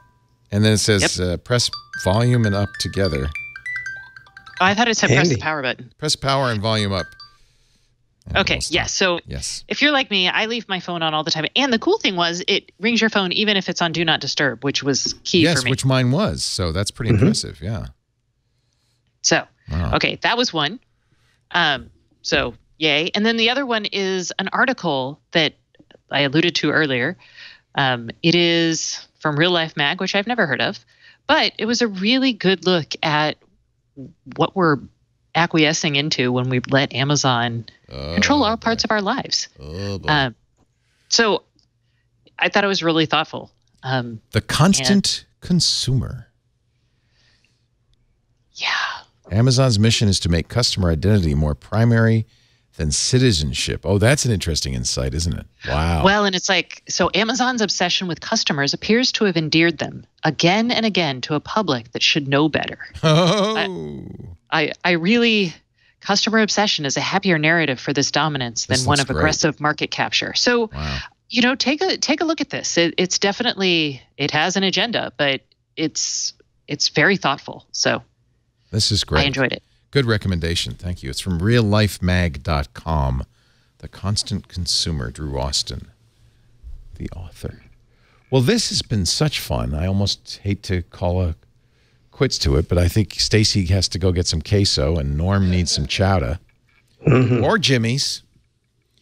No, Norm, you can't eat Jimmy's. No sprinkles for Norm. Oh, yes, he could. He can eat anything, trust me. Not chocolate, surely. If he finds it, he will. Actually, the good news about Jimmy's is there's not much chocolate in them. I don't think they're Jimmy. Are Jimmy or sprinkles, do they have actual chocolate? I thought they were like, I don't know, it's some like weird asking, sugar paste. It's like asking, is a Tootsie Roll actually chocolate? Oh, no, it's just nasty. I found Mario, one of our employees yesterday, rummaging through the candy. We have a giant bowl of candy, as you know, Stacey, in the kitchen. And he was going like this, and he's pulling out all the Tootsie Rolls. And I said, what are you doing? Yeah. I said, what are you doing? He said, well, at least they're not real chocolate. All right. I said, take them. They're yours. Yeah. I'm sure Debbie has a bag of them somewhere hidden away, which is our office manager does, in fact, have a bag of them hidden away. Tell Debbie I like Sour Patch Kids if I'm ever there. Oh, you need but say that once, and they will be here the next time you come. Andy Anako once said, I like Mexican Coke. It's got real sugar in it. And there was a case of it waiting for him when he showed up. Wow. Kevin, what do you like?